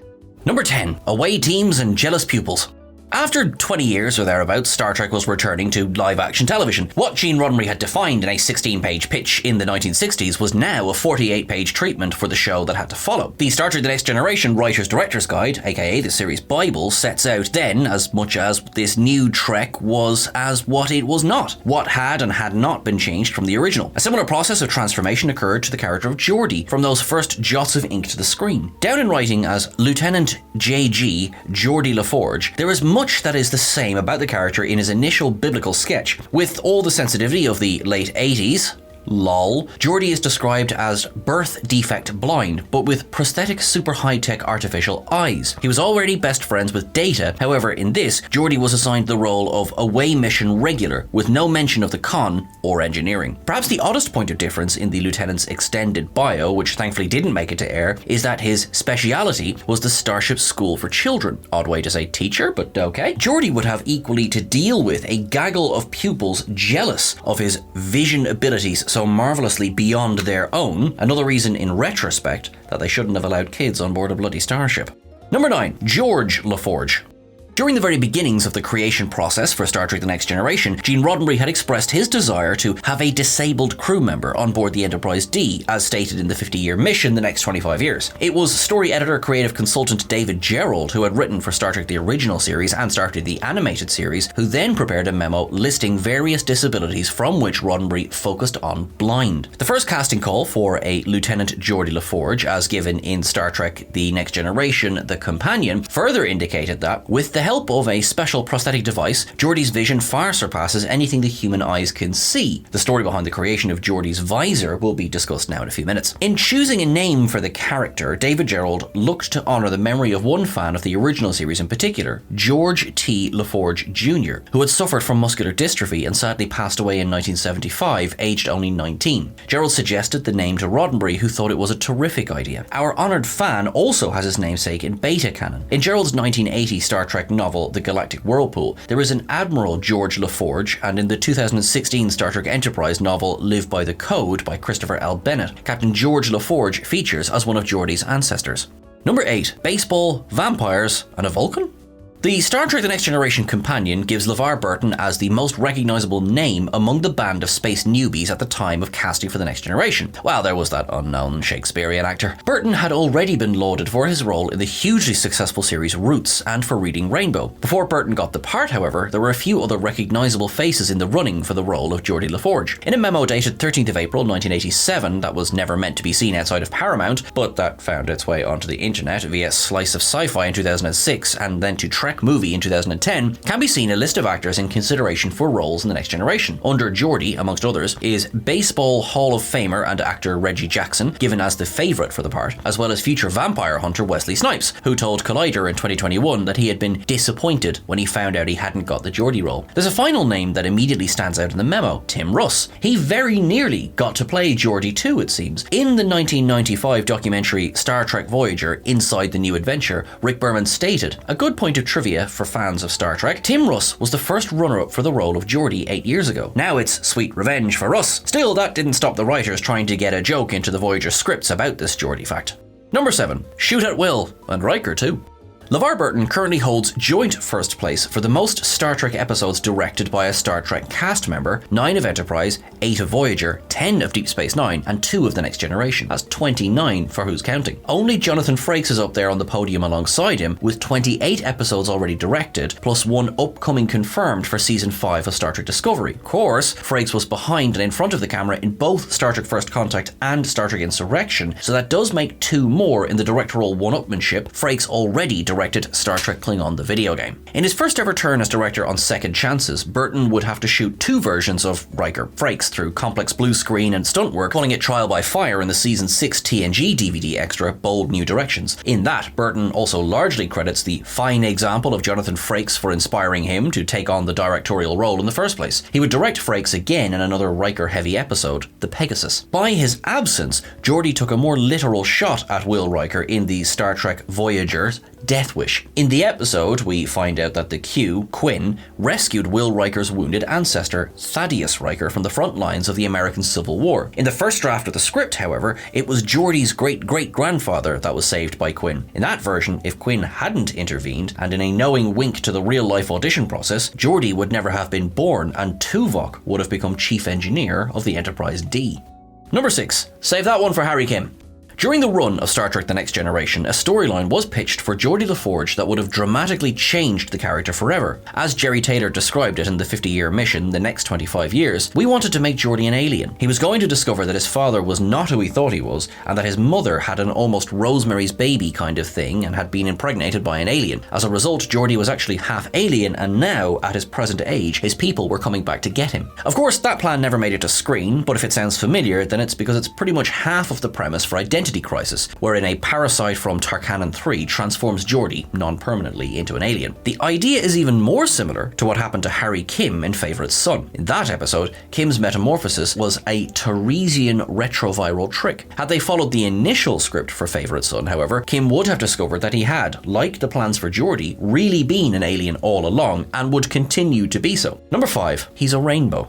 Those who grew up in the United States, and undoubtedly a good number of those who didn't, will already be eminently familiar with LeVar Burton's iconic work as host of the children's educational TV series Reading Rainbow, which ran on the PBS network from 1983 until 2006. The show then became a veritable American institution, both it and Burton garnering a multitude of awards. The worlds of Reading Rainbow and Geordi LaForge have intersected on several occasions. As part of the first episode of Reading Rainbow's 6th season, aired in 1988 and entitled The Bionic Bunny Show, a name also fit for one of Data's poetry recitals, Burton gives viewers quite a detailed behind-the-scenes look at making Star Trek The Next Generation, then filming its first season. In the episode, audiences were also treated to the first ever Next Generation bloopers, including one where part of a clapperboard falls on a startled Geordi/Burton at the helm. In 2014, Burton launched a Kickstarter campaign to vastly expand the reach of his Reading Rainbow app, to bring Reading Rainbow back for every child everywhere. His fellow Star Trek actors turned out and forced to help. Burton hosted a series of Reading Rainbow live fundraising events with his Next Generation co-stars, and Kate Mulgrew, Jerry Ryan and William Shatner as special guests. Star Trek Enterprise alum Seth MacFarlane also pledged to match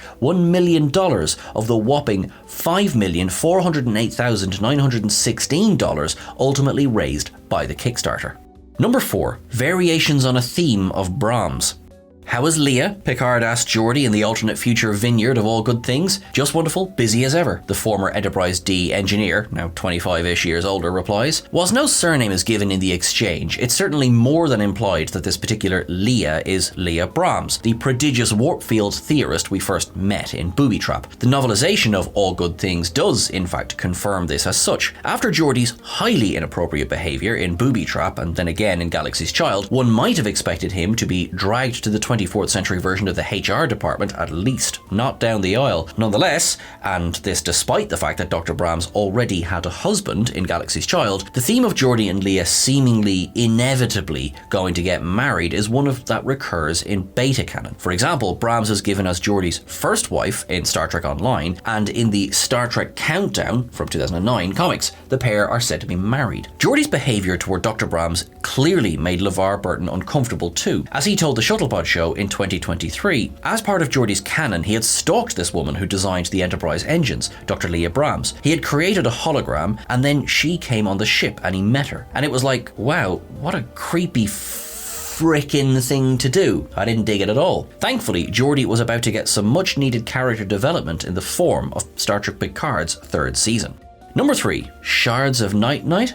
When asked by a journalist from Gizmodo's IO9 why he felt the time was right to return to Star Trek, LeVar Burton replied, Terry Matalas, twice. Burton then went on to praise Matalas for his openness to input from the actors on their characters' development prior to Star Trek Picard's third season. In the Shuttlebot show, Burton stated that the only character request he'd made of Matalas for Star Trek Picard was to move away, as he put it, from the hackneyed trope of the engineer is awkward around women. Burton wanted Geordi to have a healthy relationship and a family. Matalas and the writers certainly provided him with that in the best possible way. In an interview for Entertainment Weekly, Matalas revealed that he and Burton even shared a tearful moment over Zoom when they first discussed Geordi's arc for the season. Art then followed life as Burton's daughter, Mika Burton, was cast to play Alandra LaForge. In March 2023, father and daughter appeared together on The View, hosted in part by none other than Whoopi Goldberg. 30-some years ago, Goldberg had given a baby Mika an embroidered cashmere blanket that came to be called Night, symbolic perhaps of both the permeance and change that was balanced so brilliantly for all of the TNG characters in Picard's third season. Mika still holds on lovingly to what is now the Shards of Night.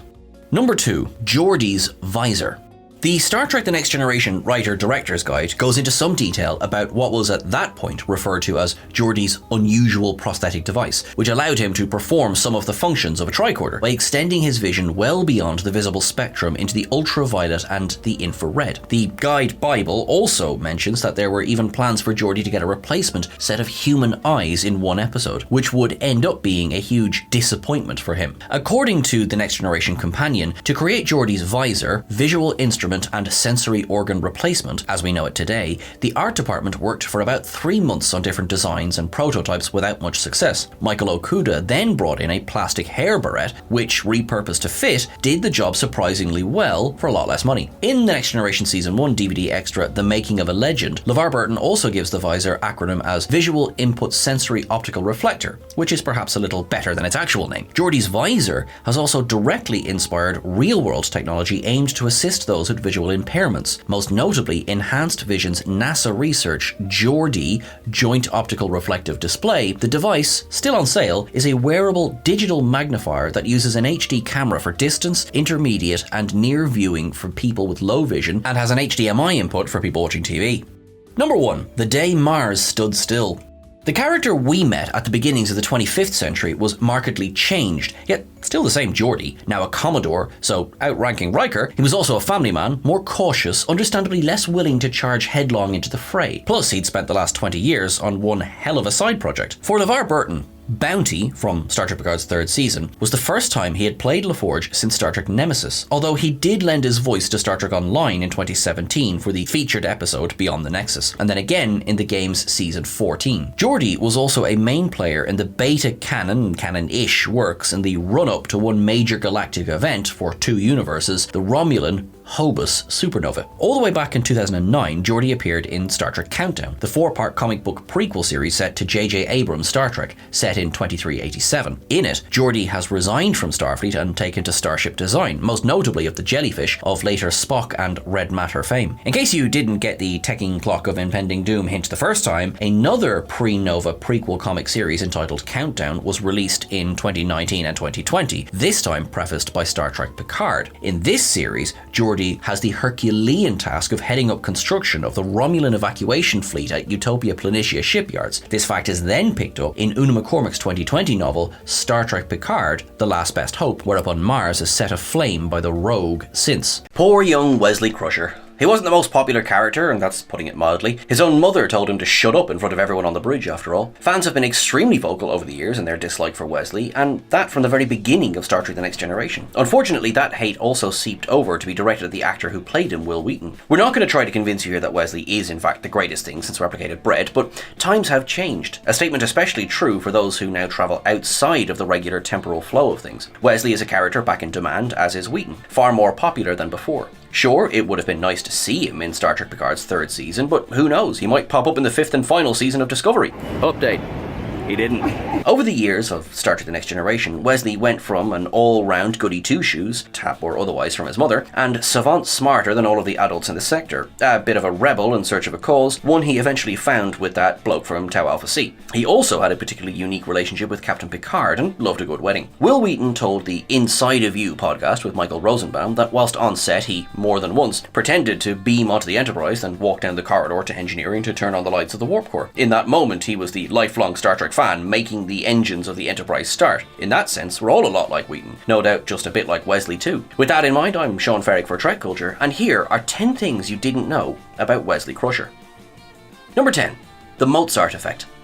As fans have often pointed out, Wesley is a somewhat implausible character. He's the genius kid who somehow managed to save the ship on countless occasions, the most egregious example of which came in Where No One Has Gone Before, wherein the Traveller memorably compared the teen to Mozart. Behind the fan hate for Wesley was the unrelatability of a precocious wonder child whose biggest flaw in the beginning was nodding off during one of his nanotechnology experiments. For many, Wesley was the archetypal Mary Sue. It is not without a degree of historical irony that Star Trek The Next Generation should have a Mary Sue in its midst. It was, in fact, Star Trek that had defined the trope through its fanfiction. In a 1973 edition of her Trek fanzine Menagerie, Paula Smith published a parody piece entitled A Trekkie's Tale. Short and to the point, the story began as follows. Gee golly gosh gloriski, thought Mary Sue as she stepped onto the bridge of the Enterprise. Here I am, the youngest lieutenant in the fleet, only 15 and a half years old. Through blistering satire, Smith had put a name to a character type that she saw as all too prevalent in Trek fanfiction at the time. The absurdly hyper-competent, highly unrealistic, poorly written, and usually female, character beloved by all. Since Mary Sue has been applied beyond the realms of Star Trek as a descriptor for any character deemed unreasonably skilled and extremely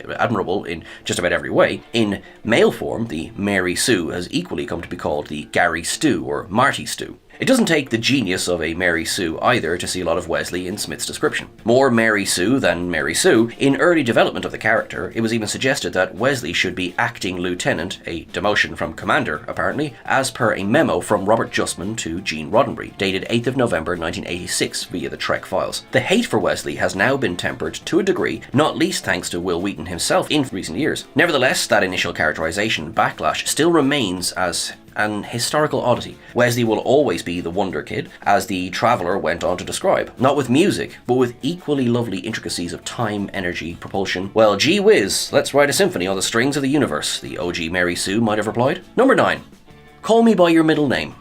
All artists and creators put something of themselves into their work, usually blood, sweat, tears, and RSI. You write what you know, and that should really begin with knowing thyself. When it comes to the Mary Sue type character, however, there are often a far more direct, idealized self-insert on the part of the author-creator, and Wesley was Gene Roddenberry's middle name. I identify probably more with Wesley because he is me at 17. He is the things I dreamed of being and doing, Roddenberry once said. In the beginning, Wesley was Wesley, Crusher, and there are memos to prove it. However, as detailed in the Star Trek The Next Generation companion, writer-producer Robert Justman, feeling that the problems of boy teenagers had been done to death, pushed to make the character female. In the very first casting call for Star Trek The Next Generation from the 10th of December 1986, the description for the character formerly known as Wesley read as follows: Leslie Crusher, an appealing 15-year-old Caucasian girl, need small 18 or almost 18 to play 15. Her remarkable mind and photographic memory make it seem not unlikely for her to become, at 15, a Starfleet acting ensign. Otherwise, she is a normal teenager. Roddenberry then changed Leslie back to Wesley, according to Justman, because he felt there would be a wider range of stories available for dealing with the character if he were a male instead of a female. By the time of the writer-director's guide of the 23rd of March 1987,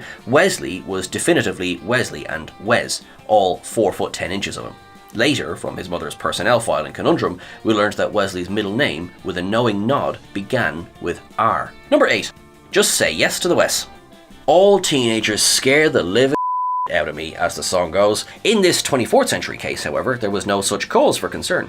Even when Wesley was breaking the rules, it was always in a highly sanitized manner, and we all remember the "don't do drugs, kids" talk with Lieutenant Yar. His chemical substance was not My Chemical Romance. Before Star Trek The Next Generation had begun, writers and producers realized that, to maintain a certain degree of believability with the viewers, they needed to explain why a teenager, no matter how squeaky clean and practically perfect he was, had such a prominent and ongoing place on the bridge. According to the Star Trek The Next Generation companion, one reason for Wesley's special status, which was considered but abandoned before the final draft of the writer-director's guide, was that he had invented a landing envelope force field for away teams on inhospitable planets. By 1986 and early 1987, Robert Justman and the team had already sketched out the relationship between Wesley and Picard, including the fact that Father Jack Crusher had been killed under Picard's command. During the Next Generation's first season, as related in the 50-year mission, The Next 25 Years, there was one person particularly determined to get everyone to say yes to the Wes: Gene Roddenberry's notorious lawyer, Leonard Maizlish. Whilst evidently not a writer, Maizlish had been furtively making changes to various scripts. In Dorothy Fontana's script for Too Short a Season, for example, new scenes featuring Wesley suddenly appeared, all added by Maizlish.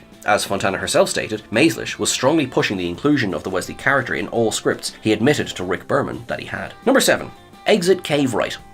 Long ago, Starfleet dedicated itself to clearing up the confusion between stalactites and stalagmites, and it's been caves ever since. Will Wheaton's last episode as a series regular, Wesley's final mission before heading off to the Academy, was then one of the finer examples of Star Trek's speleological subgenre. The reasons given for Wheaton's departure have varied over the years, from backlash to the character to wanting to work on other projects, but we'll let Wheaton explain himself, as he did in the 5th episode of The Center Seat, 55 Years of Star Trek. I had this terrific opportunity to go to work in a feature film, when Rick Berman said this is a really important Wesley episode. I have personally written in an extremely important scene he has to pass in the film. After I had passed on the film, he wrote me out of the episode completely, and I was furious. It hurt so much, and after that happened, I said to my agent, get me out of this contract, get me off this show, I don't want to work for this person anymore. Final Mission, at least, was written expressly to avoid the way Tasha Yar went out. According to Michael Pillar in Captain's Logs, the unauthorized complete Trek Voyages, there had been a lot of very bad feeling about that, so we were determined to give Wesley a send-off that had real value and something that stayed with us. Of course, Final Mission wasn't the final appearance. Arguably, Wesley became a much better character once he'd passed the rite of passage of the cave. After leaving the Enterprise, his biggest mistake, Locarno,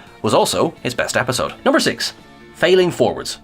We've said it before and we'll say it again, you don't have to graduate from Starfleet Academy to make a success of yourself in the Star Trek universe. That's no doubt especially true if you've been marked out from an early age as destined for the higher planes by a representative for the Milky Way branch of the recruitment agency for super geniuses. Towards the end of his time at the Academy, Wesley's grades were declining to the point where he might have washed out anyway. Instead, after a lot of soul searching and a teeny bit of emotional manipulation from those traveller-induced visions, Wesley quit of his own accord. Wesley's change of course in Journey's End mirrored, at least in part, events in the life of the episode's writer Ronald D. Moore. Moore had left a career in the Navy to become a writer. In Star Trek The Next Generation Companion, Moore stated that, there were things in my life pointing me in that direction that I wasn't paying attention to, sort of like Wesley. I just thought that everything about this character said he did not belong in Starfleet. It always seemed he was just doing things that were expected of him. However, as the companion goes on to point out, others expressed reservations about the move for Wesley. There was concern that having the character who was Gene Roddenberry leave Starfleet was doing Roddenberry a disservice. At one point in the development of Journey's End, plans had been hatched for Wesley to temporarily join the Maquis as part of the setup for Star Trek Voyager. After the suggestion of the Native American storyline, however, the establishment of the Maquis was left more directly to the eponymous Star Trek Deep Space Nine two-parter. Oh, and Boothby was almost a stage in the Lacanta Traveller reveal. Number 5.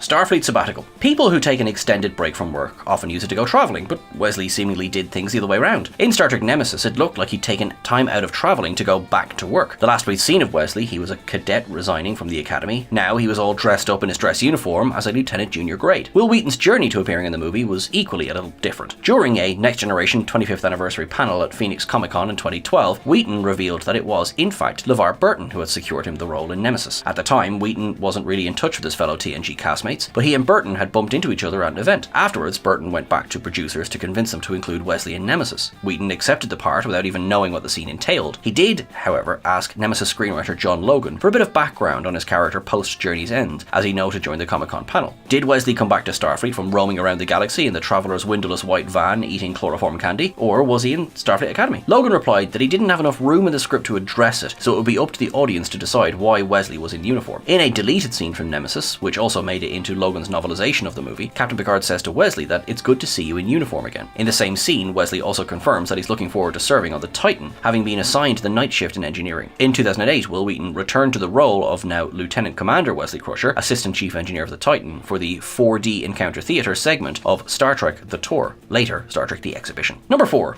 Wheaton's lore.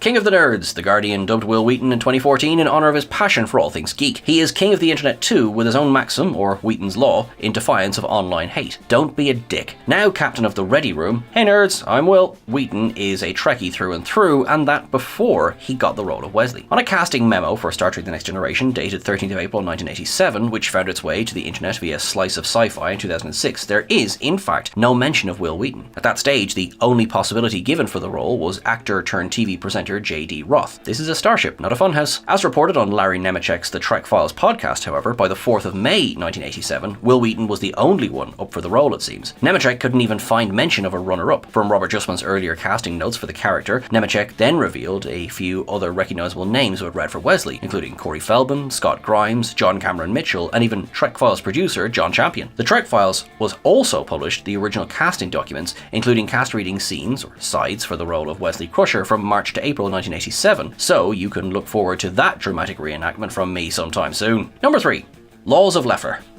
Wesley's come home and his family's out to get him, is how Brannon Braga summarised his teleplay for the game, as cited in the Star Trek The Next Generation companion. Braga wanted to make Wesley a little hipper for the episode, adding in the captain's logs, the unauthorised complete Trek Voyages, that I took the opportunity to make him a more relaxed character with some personality and some spunk. The game was also a chance to give Wesley a girlfriend of sorts in the form of Robin Leffler. However, in spite of Robin's 108th law, a couple of light years can't keep good friends apart, her character was never seen again. According to the Next Generation companion once more, a hoped-for third appearance for Leffler in The First Duty evidently just didn't work out. Cut to 2002, and it seemed like the whole Trekly-minded internet had fallen afoul of what was later Robin's non-canon 42nd law, given in the Star Trek New Frontier novel Treason. Any joke that has to be explained isn't worth explaining. It's been confirmed that Ashley Judd will reprise her role of Robin Leffler from Star Trek The Next Generation in Nemesis. Seems like the two have since become man and wife, declared Sci-Fi Space in April 2002. We've also confirmed that Ashley Judd will return to play Robin Leffler, the same role she had as a guest star on the series. She and Wesley are now married, foretold. Box office profits in the same month of the same year. Later, Sci-Fi Space added, update, Judd's spokesperson denied this cameo appearance. Leffler was, of course, never in Nemesis, and not in the deleted scenes either. All this had apparently begun with a joke made by Ashley Judd that she would be returning as Leffler in Nemesis as Wesley's wife during an interview with David Letterman. This was then reported as fact through Zentertainment, and the interwebs went from there. Still, when it comes to Leffler, but especially Wesley, there's always Robin's 108th law, as defined in the New Frontier novel Fire on High. It's not over until it's over, and sometimes not even them. Number 2. Traveler's Check-In. When it came to getting Wesley back into the franchise, although only briefly at the end of Picard's second season, producers apparently went to war over the character, as Akiva Goldsman stated in a featurette from Strange New Worlds' farewell episode of The Ready Room. One series, we now know which one, was already using Wesley, and so Picard had to fight over whether they could use him too. It's like Wesley Crusher was the belle of the ball, Goldsman added. For Star Trek Picard's third season, we were all left wondering why Wesley didn't return to see how his mum and half-brother were holding up. Whilst a reason was never given on screen, Will Wheaton provided his own headcanon an explanation for Wesley's absence. Replying to Gizmodo's question, why hasn't Wesley ever visited his mom, via Facebook in 2023, Wheaton referred back to the Wesley story A Matter of Choice that he himself had written for the 400th edition of the Star Trek comic. In that comic he wrote, "We, the Travelers, do not interact with anyone from our former lives because it is too easy to unintentionally disrupt the flow of their time." On Facebook, Wheaton called this one of the fundamental rules of being in the Travelers. Wesley would like to see his mum, but he's simply not allowed. In the comic, published not long after Farewell, Wesley goes to meet Picard at his chateau, but he clearly states that his former captain won't remember the encounter. Wesley does so because he needs Picard's help to make a choice which, if wrong, could mean the end of everything. That choice is of the next Traveler who will replace him. The story ends with Wesley about to meet Kore in the park in 2024. Number 1. Brother from another. "Your Latin has improved," said Captain Picard to then cadet Beverly Crusher back on the Enterprise for a bit in the game. Well, it's a good job he made the effort, as the language does run in the now extended family, from Locutus, half-brother Vox, Wesley's freighter from another pater. As we know, Wesley has yet to meet his formerly assimilated sibling, but Will Wheaton did sit down to interview his space brother Ed Spaliers during an episode of The Ready Room. The pair had met briefly on set during filming of Season 3 of Star Trek Picard. Gates McFadden apparently let slip to Wheaton that Spaliers was playing his brother, a fact which Wheaton wasn't supposed to know at the time. "It's okay, NDAs have an exclusion for family," Wheaton replied to McFadden, worried for her job. In February of this year, on the red carpet for the Saturn Awards, Wheaton told Screen Rant that if the story was right, he would love to return as Wesley to build on what was left of an open question at the end of Star Trek Picard's second season. He went on to say that he would also like to work with Ed Spaliers, so that super being Wesley could at least check in on his half-brother without making things weird, even though Jack isn't supposed to know he's there. No mention of his mum still, though. In the real world, Gene Roddenberry's son Rod also bears the Wesley middle name that became the on-screen incarnation of his father's younger self. As Rick Berman put it to Rod in the 2011 documentary Trek Nation, Wesley Crusher was also, in some sense, a kind of son for Gene Roddenberry, and he was certainly protective of Wheaton. He went and created sons, Berman added, but Rod Roddenberry, as for Jack, Spaliers, and indeed for Wheaton, Wesley really is a brother unlike any other. 10 things you never knew about Q. Number 10. He's inspired by Lord Byron. It might seem a little bit strange to think that a Victorian-era poet and John Delancey's Q have really anything in common, but actually, when you look into it a little bit, it kind of makes sense. Byron put it best himself. He described himself as mad, bad, and dangerous to know. Sounds like a pretty good description of Q. Now, this was Delancey who actually brought this to the role, because if you think about it, it's quite hard to really write down on paper how to play Q, because the idea of an omnipotent god creature testing mortals has been around forever. Think Rumpelstiltskin.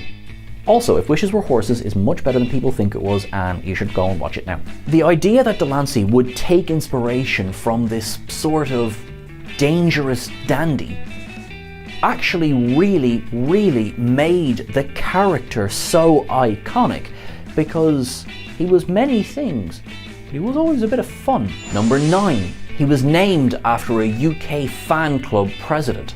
Now, when it came time to actually naming the character in the script, Gene Roddenberry, in fairness to him, only ever had one option in mind.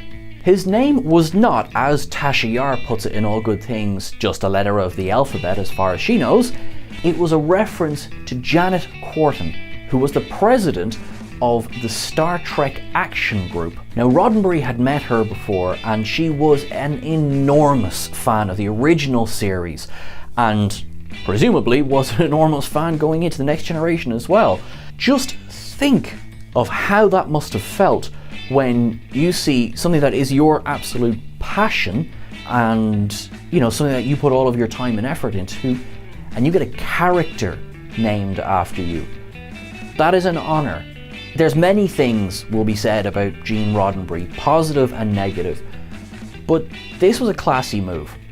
This was rewarding a fan, a big fan. Maybe it's only her that gets this special attention, and you know, we're still waiting for the Frakes to turn up in Star Trek, but you know what?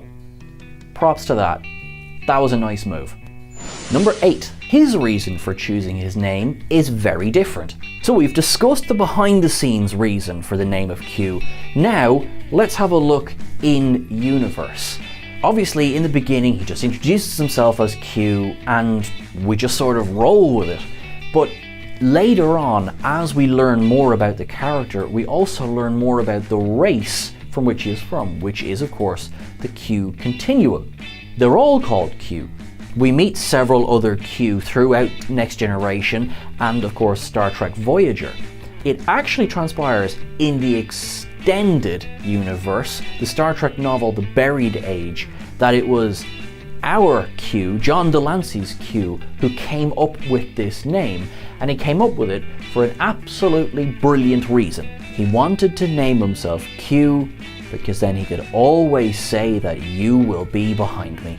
Okay, it might be a dad joke, but you know what? I'm here for it. Number 7. The production staff hated the idea of the character at first. Considering how iconic Q has become, it might surprise you to learn that he was not that popular behind the scenes as a character. The writers were kind of afraid of introducing this character who would clearly be Trelane from the original series. David Gerrold, who wrote The Trouble with Tribbles of the original series, he expanded on this story by saying that Trelane had been such an iconic villain trickster of the original series that there was going to be immediate parallels straight away. And you know what? He's right. If you think of season 1 of The Next Generation, there's already a couple of pretty overt nods / rip-offs of the original series there. The Naked Now, for example, is a remake of The Naked Time. So the idea of borrowing a character, sure, no problem. John Delancey played the role so well, made him so enjoyable, and made Q so iconic that the writers were kind of proved right, but in reverse. Q became so popular that Trelane has been retconned to become a member of the Q Continuum. Now, Delancey himself said that he drew on William Campbell's performance as Trelane when crafting Q, but that is, I think, a pretty cool circle of art imitating art. Number 6, he was supposed to have an arc in season 2 of The Next Generation. There are many issues that arose in season 2 of The Next Generation because of the writer's strike of 1988. The inclusion of the episode The Child, which was copy and paste from a Phase 2 script to open the season, and of course the whole debacle with Shades of Grey and the fact that they had to do a clip show because they ran out of time, they didn't have enough scripts. But one of the big losses of season 2, according to Maurice Hurley, was that there was supposed to be an entire arc with Q. Now, when this couldn't happen, all of his appearances basically, well, they got condensed into one episode. That episode was Q Who. That one episode of season 2 of The Next Generation would end up becoming one of the most important episodes in the entire franchise because it introduced the audience to the Borg. Number 5, he was influenced by a monster. There's sometimes questions arising of what are Q's motives? Why does he do the things that he does? Why does he put humanity on trial? Now, he does, in fairness, explain that it was the Continuum who gave him that directive, but again, you wonder why. Really, it comes down to the importance of the character and, of course, John Delancey's portrayal, because the Continuum, although having appeared, are quite an abstract idea. The Q Continuum trilogy of books, so we are going into beta canon here, goes a little bit further to exploring why Q is the way that he is, and actually he takes inspiration from another cosmic power named Zero. Zero had comparable powers to Q and the Continuum, and they ended up in a war with each other. But before that, Zero also would take subjects and put them through tests the same way that Q does, but Zero would sometimes specifically organize for his subjects to fail those tests, which would result in their deaths. Q, at least, gave his subjects a chance. He might have been extremely annoying at some points, but he wasn't evil. Now, the book series also reveals that this cosmic war between Zero and Q actually affected Earth long before he ever introduced himself to Jean-Luc Picard, because an asteroid which had been knocked off course hit the Earth and wiped out the dinosaurs. Thanks a bunch. Number 4. John Delancey had issues with returning to the character. Thankfully, the cat's out of the bag, and we know that Season 2 of Star Trek Picard is going to feature Q. Yes! If you will recall, when Star Trek Lower Decks began airing, myself and Marcus Bronzy had a conversation where we said we did want Q back so badly, but what we didn't want was a cameo, which is all that happened in Star Trek Lower Decks, which I still love, but we were left feeling a little bit unsatisfied by that. The fact that he's going to be back in live action cannot begin to express how excited we are for that. At the time, he raised a fair point. He said he's aged. You know, he is quite visibly older now than he was when he played the character in The Next Generation. Naturally, it was 30 years ago. And Q is supposed to be this ageless god, so how do you reconcile the two? Fan minds have stormed for ages going, oh, Q would just appear as an old man to Picard because he wouldn't care. And in fact, there's precedent. In All Good Things, he appeared as an old man to older Picard. So there you go, really, there's your precedent. I'm sure we will hear all about the behind the scenes and the making and the creative decisions of Season 2 of Picard once it begins to release and once we get to see these things. But no issue whatsoever in seeing him as an older man. Makes sense for the narrative, makes sense for the way Q would act. Quite frankly, very small price to pay to get Delancey back on our screens. Number 3. He made the Trek teams face off in the comics. The comics, they have some absolute gold in them. The Q conflict is one of them. Now really, it's a bit of fun to see, you know, Next Gen, Original Series, DS9 and Voyager era crews all together at more or less the same time. Added to this, Q pairs different members of different teams up together. So you get some really interesting mixes. It's much easier to do something like that in the comics because then of course you don't need to worry about appearance fees and schedules and all that kind of thing. And also at the moment, of course, you know, vaccines and all the like. It is a bit of fun. It helps the fandom kind of get to live out some of their fantasies in essentially licensed fanfic. Number 2, writers were afraid to use him too much. Considering how popular and how iconic the character is, sometimes it's surprising when people realise he's in so few episodes. And it's actually for a very good and deliberate reason. You couldn't have this godlike character turning up too often because eventually, although he wasn't on the attack, it would rob the teeth from him. How is someone omnipotent if, as he would have to be, eventually keeps getting beaten by the crews? They would outsmart him or outthink him, and what could he do then other than a fancy light show or have to do something so outlandish that he becomes unpopular again? Now, while there are certainly those who will say that he's not used enough, the fact that he was used sparingly makes his appearances that little bit more of a rare treat. Number 1, he was the first character to say Trek in the show. While Zephram Cochrane has the honour of being the only character in Star Trek to say Star Trek, John Delancey kinda has him beat by a couple of years in a roundabout way. In All Good Things, he says to Picard that they're going to bring an end to their little trek through the stars. Now that was a huge kind of tingly moment for fans who some had been watching since 1966, some had been watching since 1987. If any character in all of Star Trek had the self-awareness to kind of look at the franchise from a bird's eye view, it had to be John Delancey's Q. Lieutenant Commander Worf is the character who has had more appearances than anybody else in Star Trek. So, what is it that we really know about him?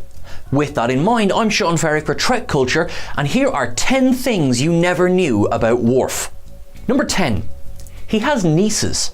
So, if you think of Worf's family, you think straight away of Alexander, his son, and maybe you think of Kurn, his brother, but opinion that we're coming back to Kurn. Now, there's his adopted family as well. There's the Roshenkos, there's Sergei and Helena, and of course Nikolai, his brother. Then there's of course Moog, who's deceased. There's his mother, whose name we didn't know. Okay, there's lots. There's nieces. There are living relatives on Kronos that he never, ever speaks to. When Alexander from the future comes back in the episode Firstborn in the 7th season of Star Trek The Next Generation, he tries to convince himself as a young child to start learning the ways of the warrior. He says to himself that he should come to Kronos to meet the rest of his family, including his cousins. Now, this is where we come back to Kurn. Kurn is Worf's younger brother, and while we don't go into really much of what happens with Kurn's life in The Next Generation, we discover that he has at least 2 daughters. This is interesting because in Star Trek Deep Space Nine's The Sons of Moog, Kurn is given an entirely new identity with his mind wiped, with absolutely no mention as to what happens to his daughters. Did Worf ever check up on his nieces? It's never actually stated on screen. Number 9. He had nightmares about Jadzia's death. In Tears of the Prophets, Jadzia Dax is killed by a possessed Gul Dukat who planned to introduce a power wraith into the Bajoran wormhole, therefore cutting Sisko off from the Prophets. The death of Jadzia Dax had a tremendous effect on Worf, to whom she was married.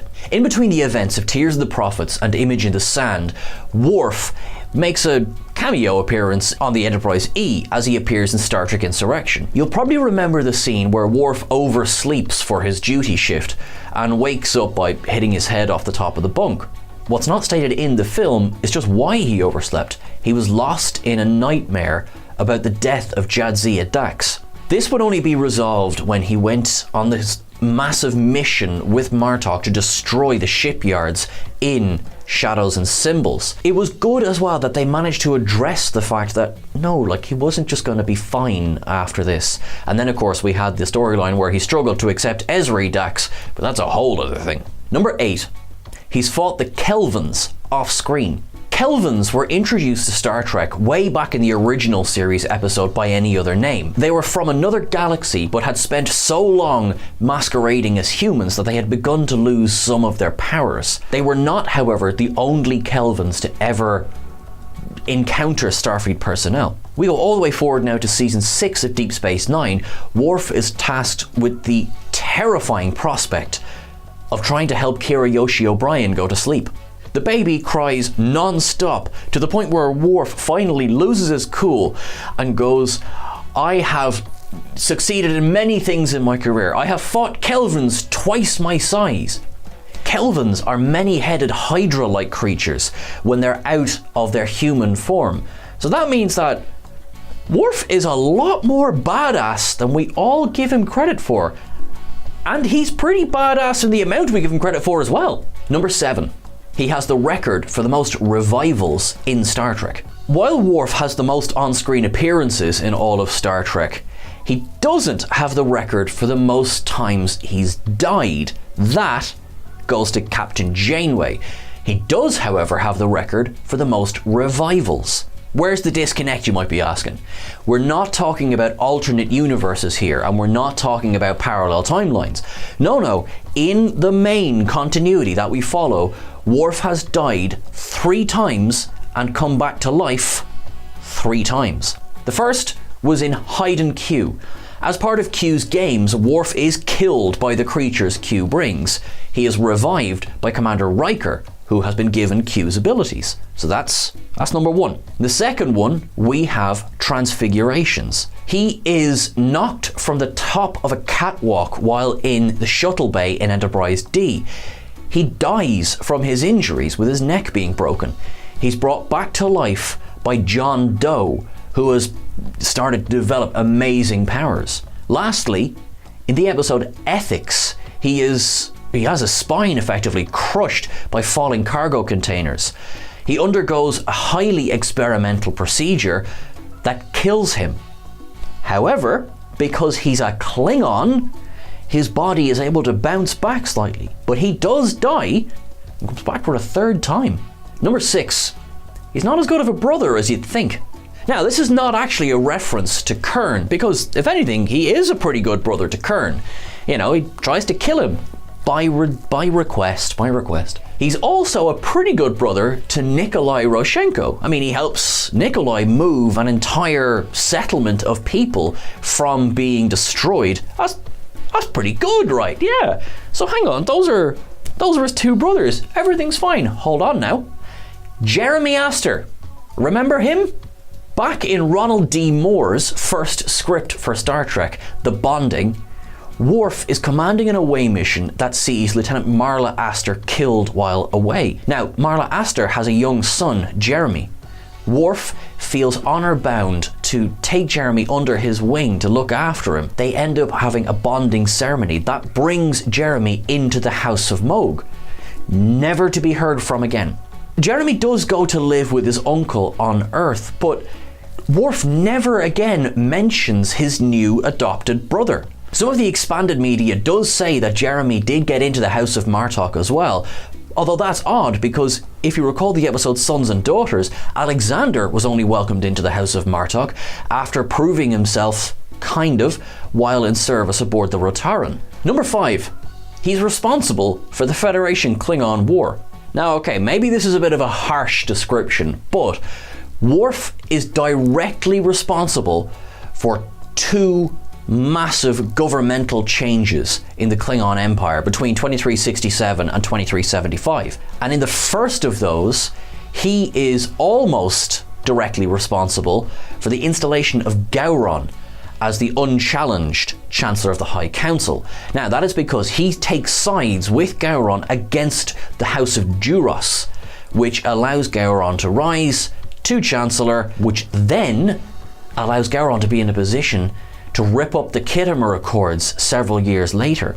Now, at that point, Worf manages to offend Gowron so badly that all relations, frankly, deteriorate between the Klingon Empire and Starfleet. Now, there's more to it than that, but were it not for Worf's actions, there is a good chance that this series of events would not have come to pass. Now, Worf does make up for his actions by killing Gowron several years later and installing Martok as the Chancellor of the High Council. You know, effectively guaranteeing a friendship between the Klingons and the Federation again. So yes, Worf's actions may have led to the Federation-Klingon War, but in fairness, he made up for it. Number 4. He ordered the USS Enterprise to surrender in yesterday's Enterprise. Now, if you think of yesterday's Enterprise, which is easily one of the best episodes of The Next Generation, Worf effectively has a very small role in events. He certainly opens the episode in 10 Forward with Guinan, where he's introduced to prune juice for the first time. The great, massive moment of Star Trek history. Then, once the Enterprise C comes through that temporal rift, Worf vanishes, only to be replaced with Tasha Yar. That's because in this version of history, Tasha was not killed by Armus, therefore she's still the chief of security aboard the Enterprise. But in this version of history, again, the Federation and the Klingon Empire are at war. In the script notes for yesterday's Enterprise, the Klingon voice that we hear coming across the speakers ordering the Enterprise to surrender and prepare to be boarded was in fact Worf. Bit of a turnaround, although in fairness, history did take his job as chief of security away from him, so yeah, I'd be a bit pissed off as well. Number 3. He was never meant to be a main character.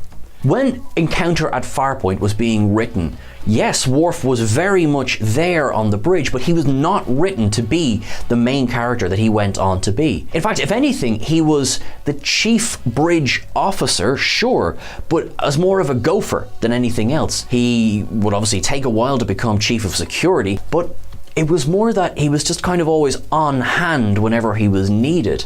Now, as the series went on, Michael Dorn impressed the writers and producers enough that they beefed up Worf's role, and that actually helped once Denise Crosby had said she had had enough with not really getting enough to do, which then freed up her role of Chief of Security that Worf stepped into. In a there but for the grace of situation, imagine the other thing had happened. Imagine Michael Dorn had left. Denise Crosby could have been the one to, have the most appearances in all of Star Trek, who's to say?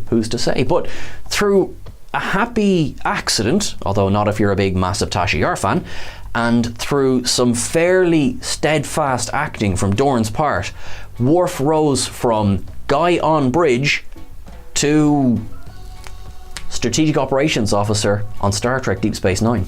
Number 2, his no-nonsense haircut was hated by the actor. If you think to early Worf, so particularly seasons 1 and 2, and you remember he effectively had that kind of bob hairstyle, totally different from any other Klingons that we saw. There was actually a reason for that. That's because this Klingon, as a Starfleet officer, was supposed to be pure, no-nonsense, tight haircut, militaristic. There'd been a couple of different versions of Worf going through the scripting process. One where he would actually be a fully fledged Klingon officer on board the Enterprise, and others then where he became a Starfleet officer. As the show went on, his little bob haircut got a little bit longer, and he had the kind of swish that came down to about his shoulders. And he had this all the way up until the 6th season episode Face of the Enemy, when he finally got his ponytail. That is because Michael Dorn hated this hairstyle by the end of it. He said it looked like Worf was always just having come back from the salon, which doesn't suit the character at all for that. The fact that he got his ponytail, which then became an iconic part of the look, was described as helping Dorn get more comfortable in the role of warrior.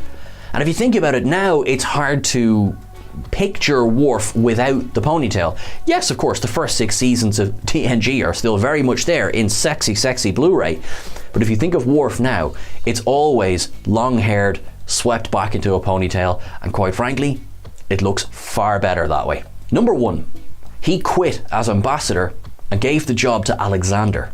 The ending of What You Leave Behind sees Worf promoted to Federation Ambassador to Kronos, which is a politician's role as opposed to the soldier that he had been for so long. In the novel A Time for War, A Time for Peace by Keith R.A. DiCandido, it's explained that Worf quickly felt himself getting very uncomfortable with the role of ambassador.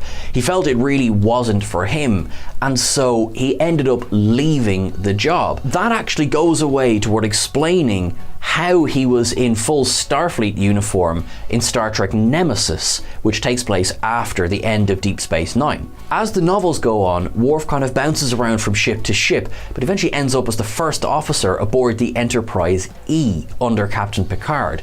Then, once Captain Picard moves over to the Romulan relief mission, he takes over as captain of the Enterprise E, having proved himself for making up for the incident on Sukara, where he abandoned a mission to go and save Jadzia Dax. So it might have taken him the long way around to get there, and it might have included several different bits of media, but Lieutenant Commander Worf finally did get the captain's chair and was aboard the Enterprise E to boot. When it comes to this particular lieutenant, not knowing is precisely and unfortunately the point. We hardly got to spend much time with her in the first instance, then saw her again all too briefly back in alternate form, and met her daughter, who wasn't a fan of anyone, even her mother. All good things gave Tasha Yar somewhat of a last hurrah, but that was really just another alternate. There was that mini hologram trinket Data kept in memoriam, I suppose that counts. It's surely a sadness that Crosby and Yar weren't given more to do in that first season. Out of all of the regular cast members, save perhaps Data and Worf, Yar certainly had the most unordinary and challenging of backstories, far removed from the standard Starfleet and Federation sugary sweet. In the end, we missed out on a powerful counterpoint to Utopia. But at least in Star Trek, death isn't a hindrance to character development. Die to die another day.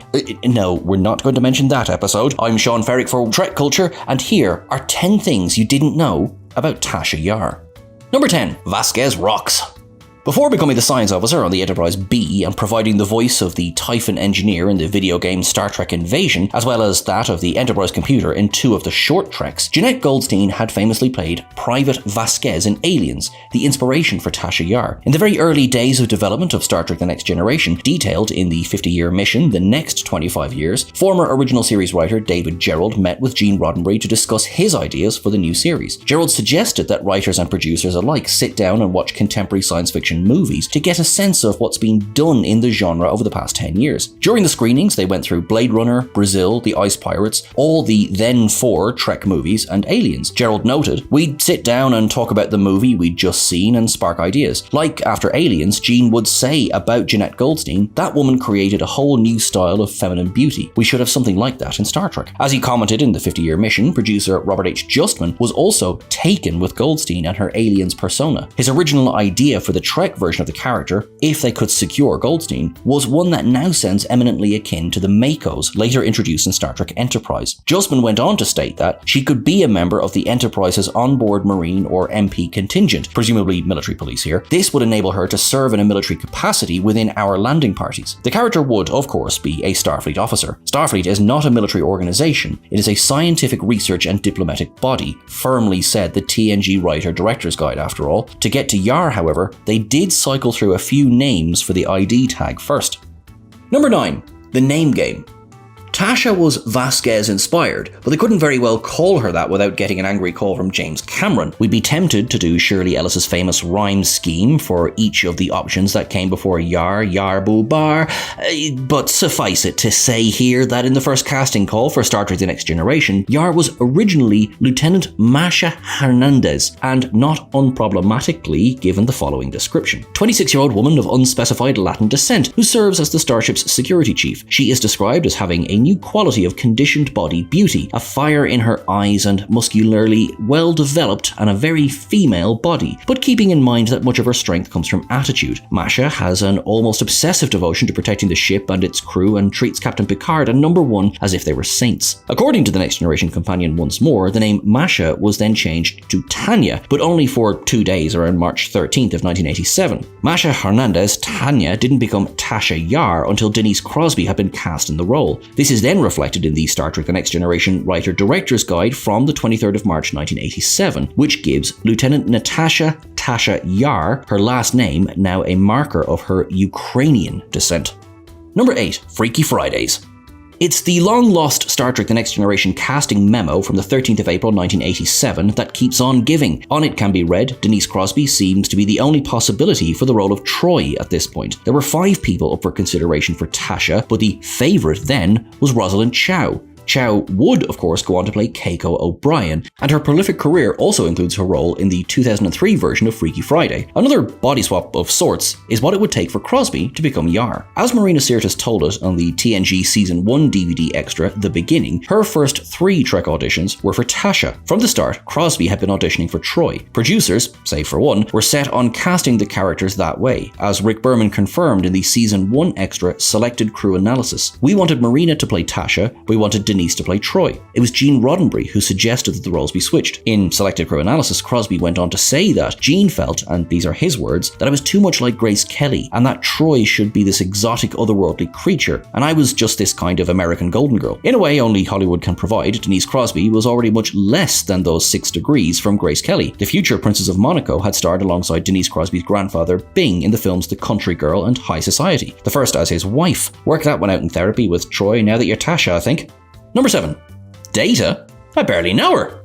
Depending on how you count things, the even more sexed up copy and paste job that was The Naked Now was only Star Trek The Next Generation's 2nd or 3rd episode ever. In hindsight, The Naked Now strikes as oddly comical, but at the time the episode proved controversial. It was a very early risk and more than just a little risque. Of course, what stands out most about it now is Data's fully functional and the Yar who went there. Denise Crosby has, in general, recalled the episode favourably. However, telling StarTrek.com in 2012, what was so wonderful was the humour and the absurdity of it. That episode was fun because you got to see the other side of Tasha. You'd seen her as this fierce warrior, this take-charge character, and then she gets contaminated with this virus or whatever it was, and she takes on this other persona. That was a lot of fun. The problem there, as numerous reviewers have pointed out over the years, was that we really just needed to learn more about the fresh cast of unknown characters in an authentic way. There was ultimately little truth to be found in seeing them pissed up on polywater. Sex or no sex but Data, at least Yar got a fair bit to do in The Naked Now. Skipping over the unmentionable episode, that wouldn't be the case as the season went on. Number 6. Pistol Mama sent packing. The temptation to say, "See Yar later" here was mighty strong, but thankfully I get to control what gets said here, so I'm not going to say it. Wait, you tell me I already said it? Ah, damn it. Well, Denise Crosby might well have said the same. That a member of the cast jumped ship before the end of the first season of Star Trek The Next Generation was no doubt somewhat of an inevitability given the chaos behind the scenes. After all, by the end of the season, and long before Data did it in Star Trek Generations, another character, actress, Dr. Crusher, Gates McFadden, was pushed overboard too. By all accounts, Crosby left in order to maintain her sanity, because prop legs just wouldn't do. I actually asked them, could you make a mock-up of my legs, Crosby stated. With so much focus on the guys down below, Yar was basically left standing there at tactical with nothing to do. But for the legs, as Crosby pointed out, she might as well have just gone home. Crosby asked for better stories but was rebuffed by Gene Roddenberry, who wanted to stick with the triumvirate model, in this case Picard, Riker and Data. So Gene made firm plans to dispense with Tasha Yar, as McFadden added in voiceover for the documentary. In 2012, Crosby was asked in her interview at StarTrek.com if she would make the same decision again in hindsight. She replied, yes. For me, I was miserable. I couldn't wait to get off that show. I didn't want to spend the next 6 years going, aye aye Captain, and standing there in the same uniform in the same position on the bridge. Like in the song her grandfather once recorded with the Andrews sisters, Crosby laid the phaser pistol down and left. Number 5. Hollow death to the holodeck.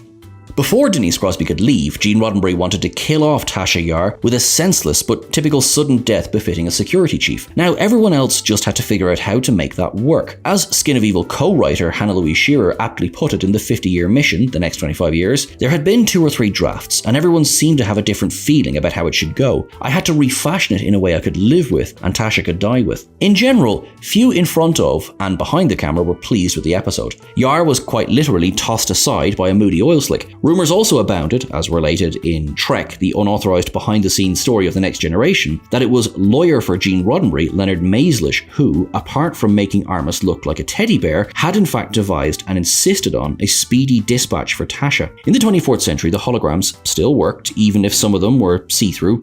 Ooh, look at the pretty clouds. So everyone could pop to the holodeck to be forever psychologically scarred by the vision of the life-sized copy of the dead lady giving her own eulogy. In the Next Generation Season 1 DVD extra Memorable Missions, Crosby recalled that, when it came to filming Yar's holographic farewell, all the crew arrived wearing black armbands, and she had come to set in a little funereal black hat with a little veil. Crosby further praised the writing of the scene for creating a magical moment in which the words of the character were actually mirroring the words that she might say as Denise. Number 4. Dust to Dust.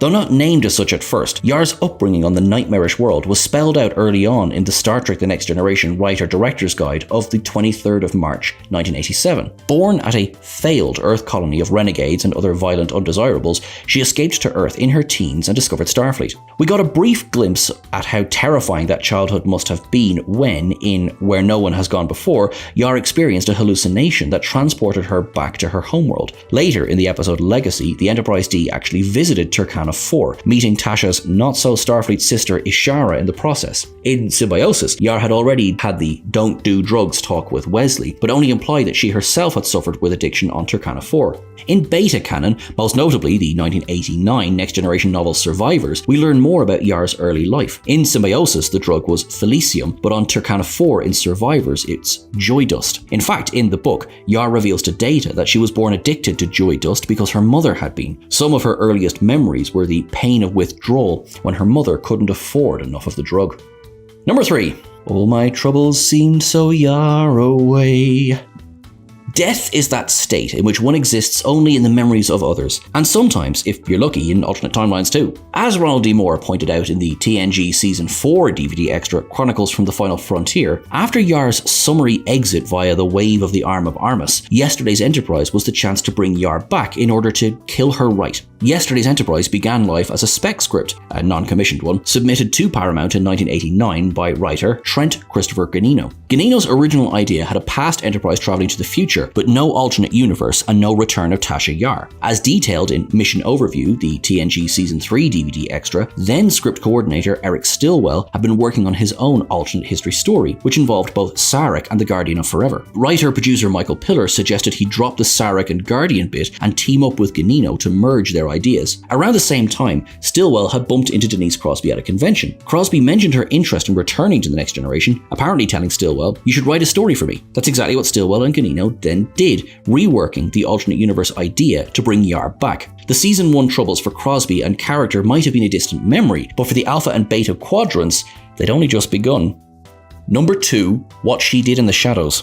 If you're going to have a tragic backstory, you might as well have 2, or technically even 3. This is little worse than the childhood Tasha Yar had to suffer through, and we'd assume that at least the first 7 years of the alternate's life were identical. What's most tragic about the Yar that went back on the Enterprise C, however, is that she was executed for trying to escape the clutches of her Romulan captors, and it was her own flesh and blood who essentially ratted her out. The vampiric Sela, alternate Yar's treacherous, if young at the time, daughter, first appeared in the shadows in The Mind's Eye, only to emerge at Redemption's end to really stir the galactic pot of Venerine, and or blood pie in this case. Sela later returned, of course, to throw a coil spanner in the works of Spock's attempts at reunification by trying to invade Vulcan. In point of fact, that Yar had survived the trip back to the past, being captured by the Romulans, and had a daughter, although apparently at first with Lieutenant Castillo, was Denise Crosby's idea. As Crosby described it, the whole concept for Sela came about in one afternoon when she was thinking back to the fun she'd had filming yesterday's Enterprise. Crosby made sure the idea was pretty tight and then pitched it to producers. They seemed convinced, but Redemption writer Ronald D. Moore was dubious at first. Moore gave his initial reaction to the Sela proposal, saying, "Well, she's dead twice now. What do you mean she wants to come back? That's insane." Eventually, the idea grew on him to the point of obsession, and he made Sela the cliffhanger. Number 1. Another good yarn. Aside from a much later nod as a holographic souvenir in Data's seemingly fading Mind Palace fighting Lore in Star Trek Picard's Surrender, Tasha Yar's last appearance in canon of Star Trek was also her first. All good things must go back to the beginning, with a slightly different haircut. Ronald D. Moore, who co-wrote the Next Generation finale, commented in the Star Trek The Next Generation companion that Tasha was something that would tie us into the past, but given that Captain Picard was the only one who remembered said past, it was hardly character development for the already underdeveloped Tasha. Although you really had to be on your freeze frame A game to spot it during 7 of 9's personnel file swipe through in the evil Earth universe of Picard's second season episode Penance, an alternate Lieutenant Colonel Tasha Yar, field officer of the Confederation, existed there too. Years prior, another version, or versions, of Yar had very nearly made it into Worf's universe-hopping episode Parallels. In the end, however, Braga and co. switched Yar out for Wesley so that the episode wouldn't feel too similar to yesterday's Enterprise. Beta canon has been a bit more favourable to the erstwhile Lieutenant. Yar, voiced by Denise Crosby, features in the Star Trek Online mission Temporal Ambassador, in which the Enterprise C emerges in 2409 rather than 2344, for the time being, and also in Survivor, which involves Daniels, Sela, and Surprise, a not executed but still captive of the Romulans version of Yar. In the fan production Blood and Fire, Crosby, in the flesh, played Yar's 23rd century ancestor, Dr. Jenna Yar. It's doubtful that the original non-alternate version of Tasha Yar will return to Star Trek now, a TrekCulture favourite. Let's just hope we haven't seen the last of Yar. I'm so sorry. Well, we come to it at last. The big one. The captain of the Enterprise D.E., Chancellor of the Academy, and Admiral to boot, Jean-Luc Picard. This was a lot of fun to write, so make sure you go and check out the article on whatculture.com. I am Sean Ferrick for TrekCulture, and here are 10 things you didn't know about Jean-Luc Picard. Number 10. Tales from the Academy. As a young man, Jean-Luc Picard was brash and arrogant, and often found himself at odds with the rules. That said, he still managed to graduate first in his class at the Academy, despite not getting in on the first try in 2322. His Academy years were marked with successes and failures, with one such mistake almost costing him graduation. In fact, as Picard later stated, were it not for Boothby, he wouldn't have made it out at all. Boothby, for his part, maintained that all Picard needed to do was listen to his gut and stop carving initials in his trees. The younger man was a skilled athlete, winning marathons and taking down Lagonians. He was also a pilot, blessed with skills that saw him enter the Speed of Light Club. For this, he piloted the USS Leon de Grance at 300,000 kilometers per second at level flight. It was also during his academy time that he had his fateful run-in with the Nausicans, one that would leave him with an artificial heart, but a very real thirst to prove himself in Starfleet. Number 9. What's in a namesake? Robert Justman wrote in the Star Trek Encyclopedia that Jean-Luc Picard was named for the Swiss oceanographer and engineer Jacques Picard.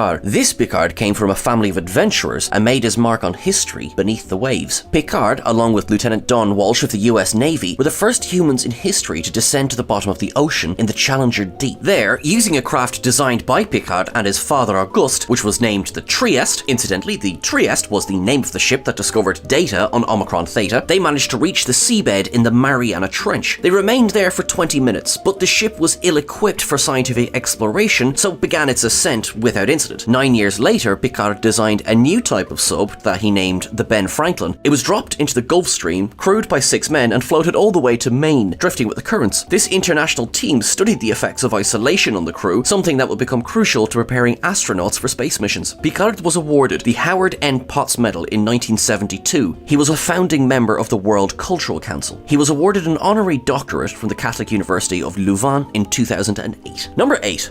2001 A Space Odyssey and a Connection for the Ages. There's little doubt that Stanley Kubrick's 2001 A Space Odyssey is one of the most influential sci-fi films ever made. There is a connection beyond the production between the film and Star Trek as a franchise, with Jean-Luc Picard making up 50% of that. For the first 50%, Gary Lockwood stars in both the film and Where No Man Has Gone Before, the second Star Trek pilot several years earlier. His co-star in 2001, Keir Dullea, would seemingly try to follow in his footsteps. Memos from 1987 list Dullea as being in contention for the role of Picard, while other names like Louis Gossett Jr., Yaphet Kotto and Stephen Mocht were also touted. As the casting process went on, Dullea was then engaged to make a VHS audition for the purposes of it being sent to Paramount. This, however, would come to nothing as the studio did not agree to sign a test option agreement with Dullea in advance of the audition. For a bright moment, it looked as though the 2 stars of 2001 A Space Odyssey would occupy coveted roles in Star Trek, but alas, it was not to be, and some unknown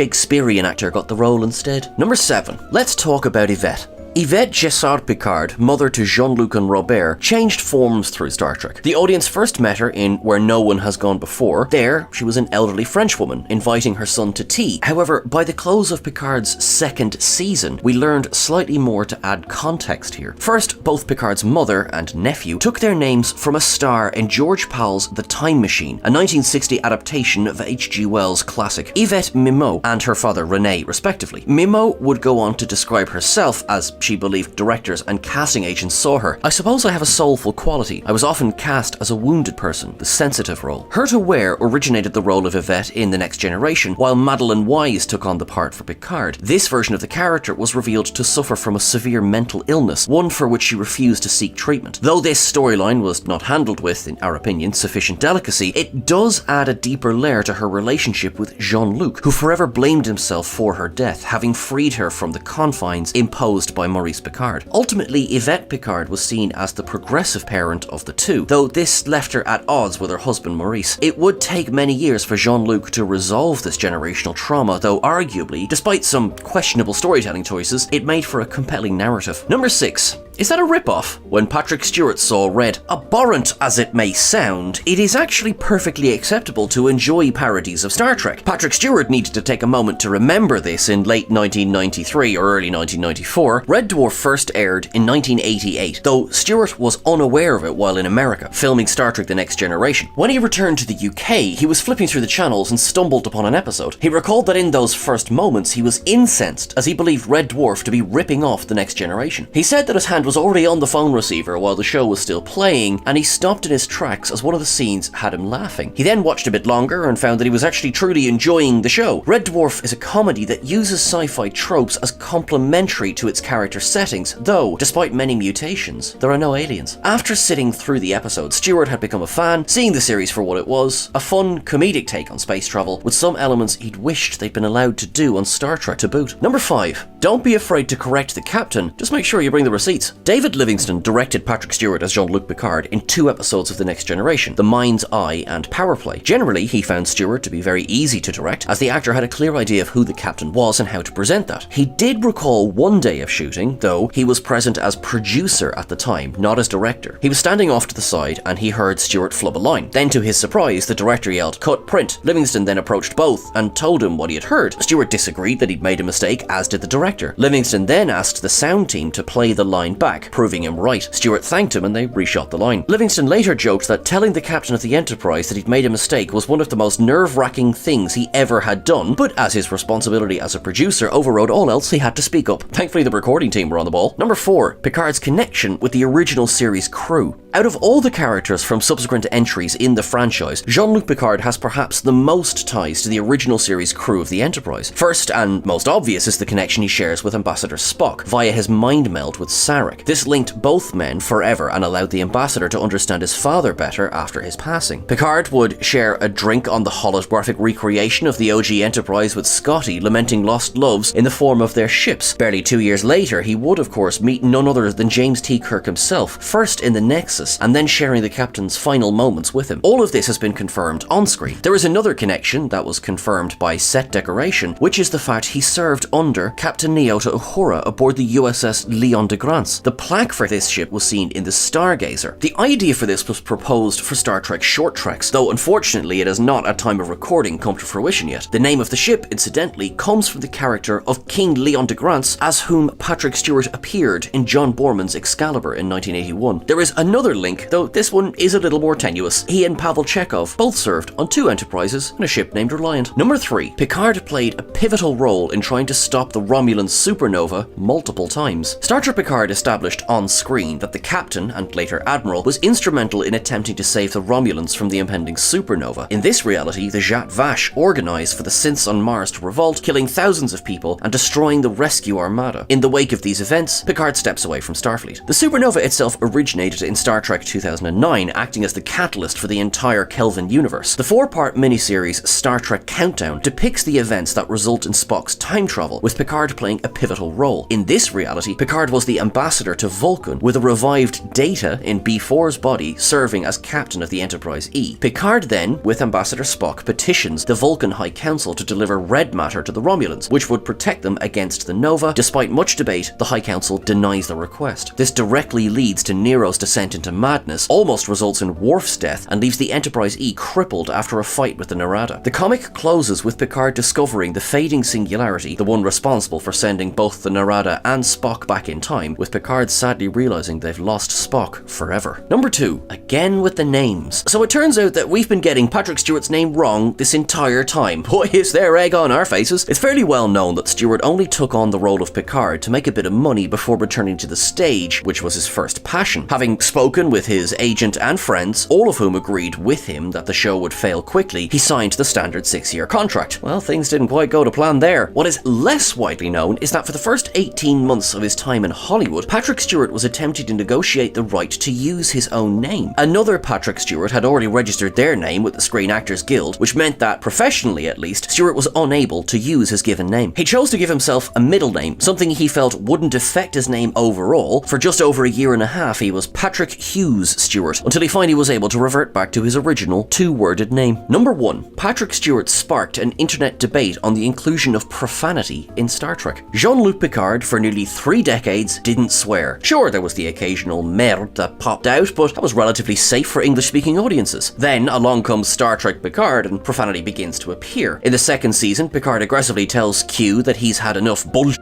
from him, but it's in the 3rd season that things really took off. While filming a scene for the episode No-Win Scenario, Patrick Stewart improvised the line 10 grueling hours, which showrunner Terry Matalas decided to leave in the scene, as it captured a real moment between Picard and Jack Crusher. The internet proceeded to lose its collective mind, with debates storming as to whether or not Picard, of all characters, should have been the one to swear. Christopher Monfett, a co-executive producer, argued that the decision was not made lightly, and that the speech patterns of the characters were reflective of the darker tone of the series when compared to The Next Generation. Ultimately, whether one is for or against the inclusion, Stewart's line sparked continued conversation by fans and non-fans alike, which in turn has only fueled the ongoing calls for Star Trek Legacy.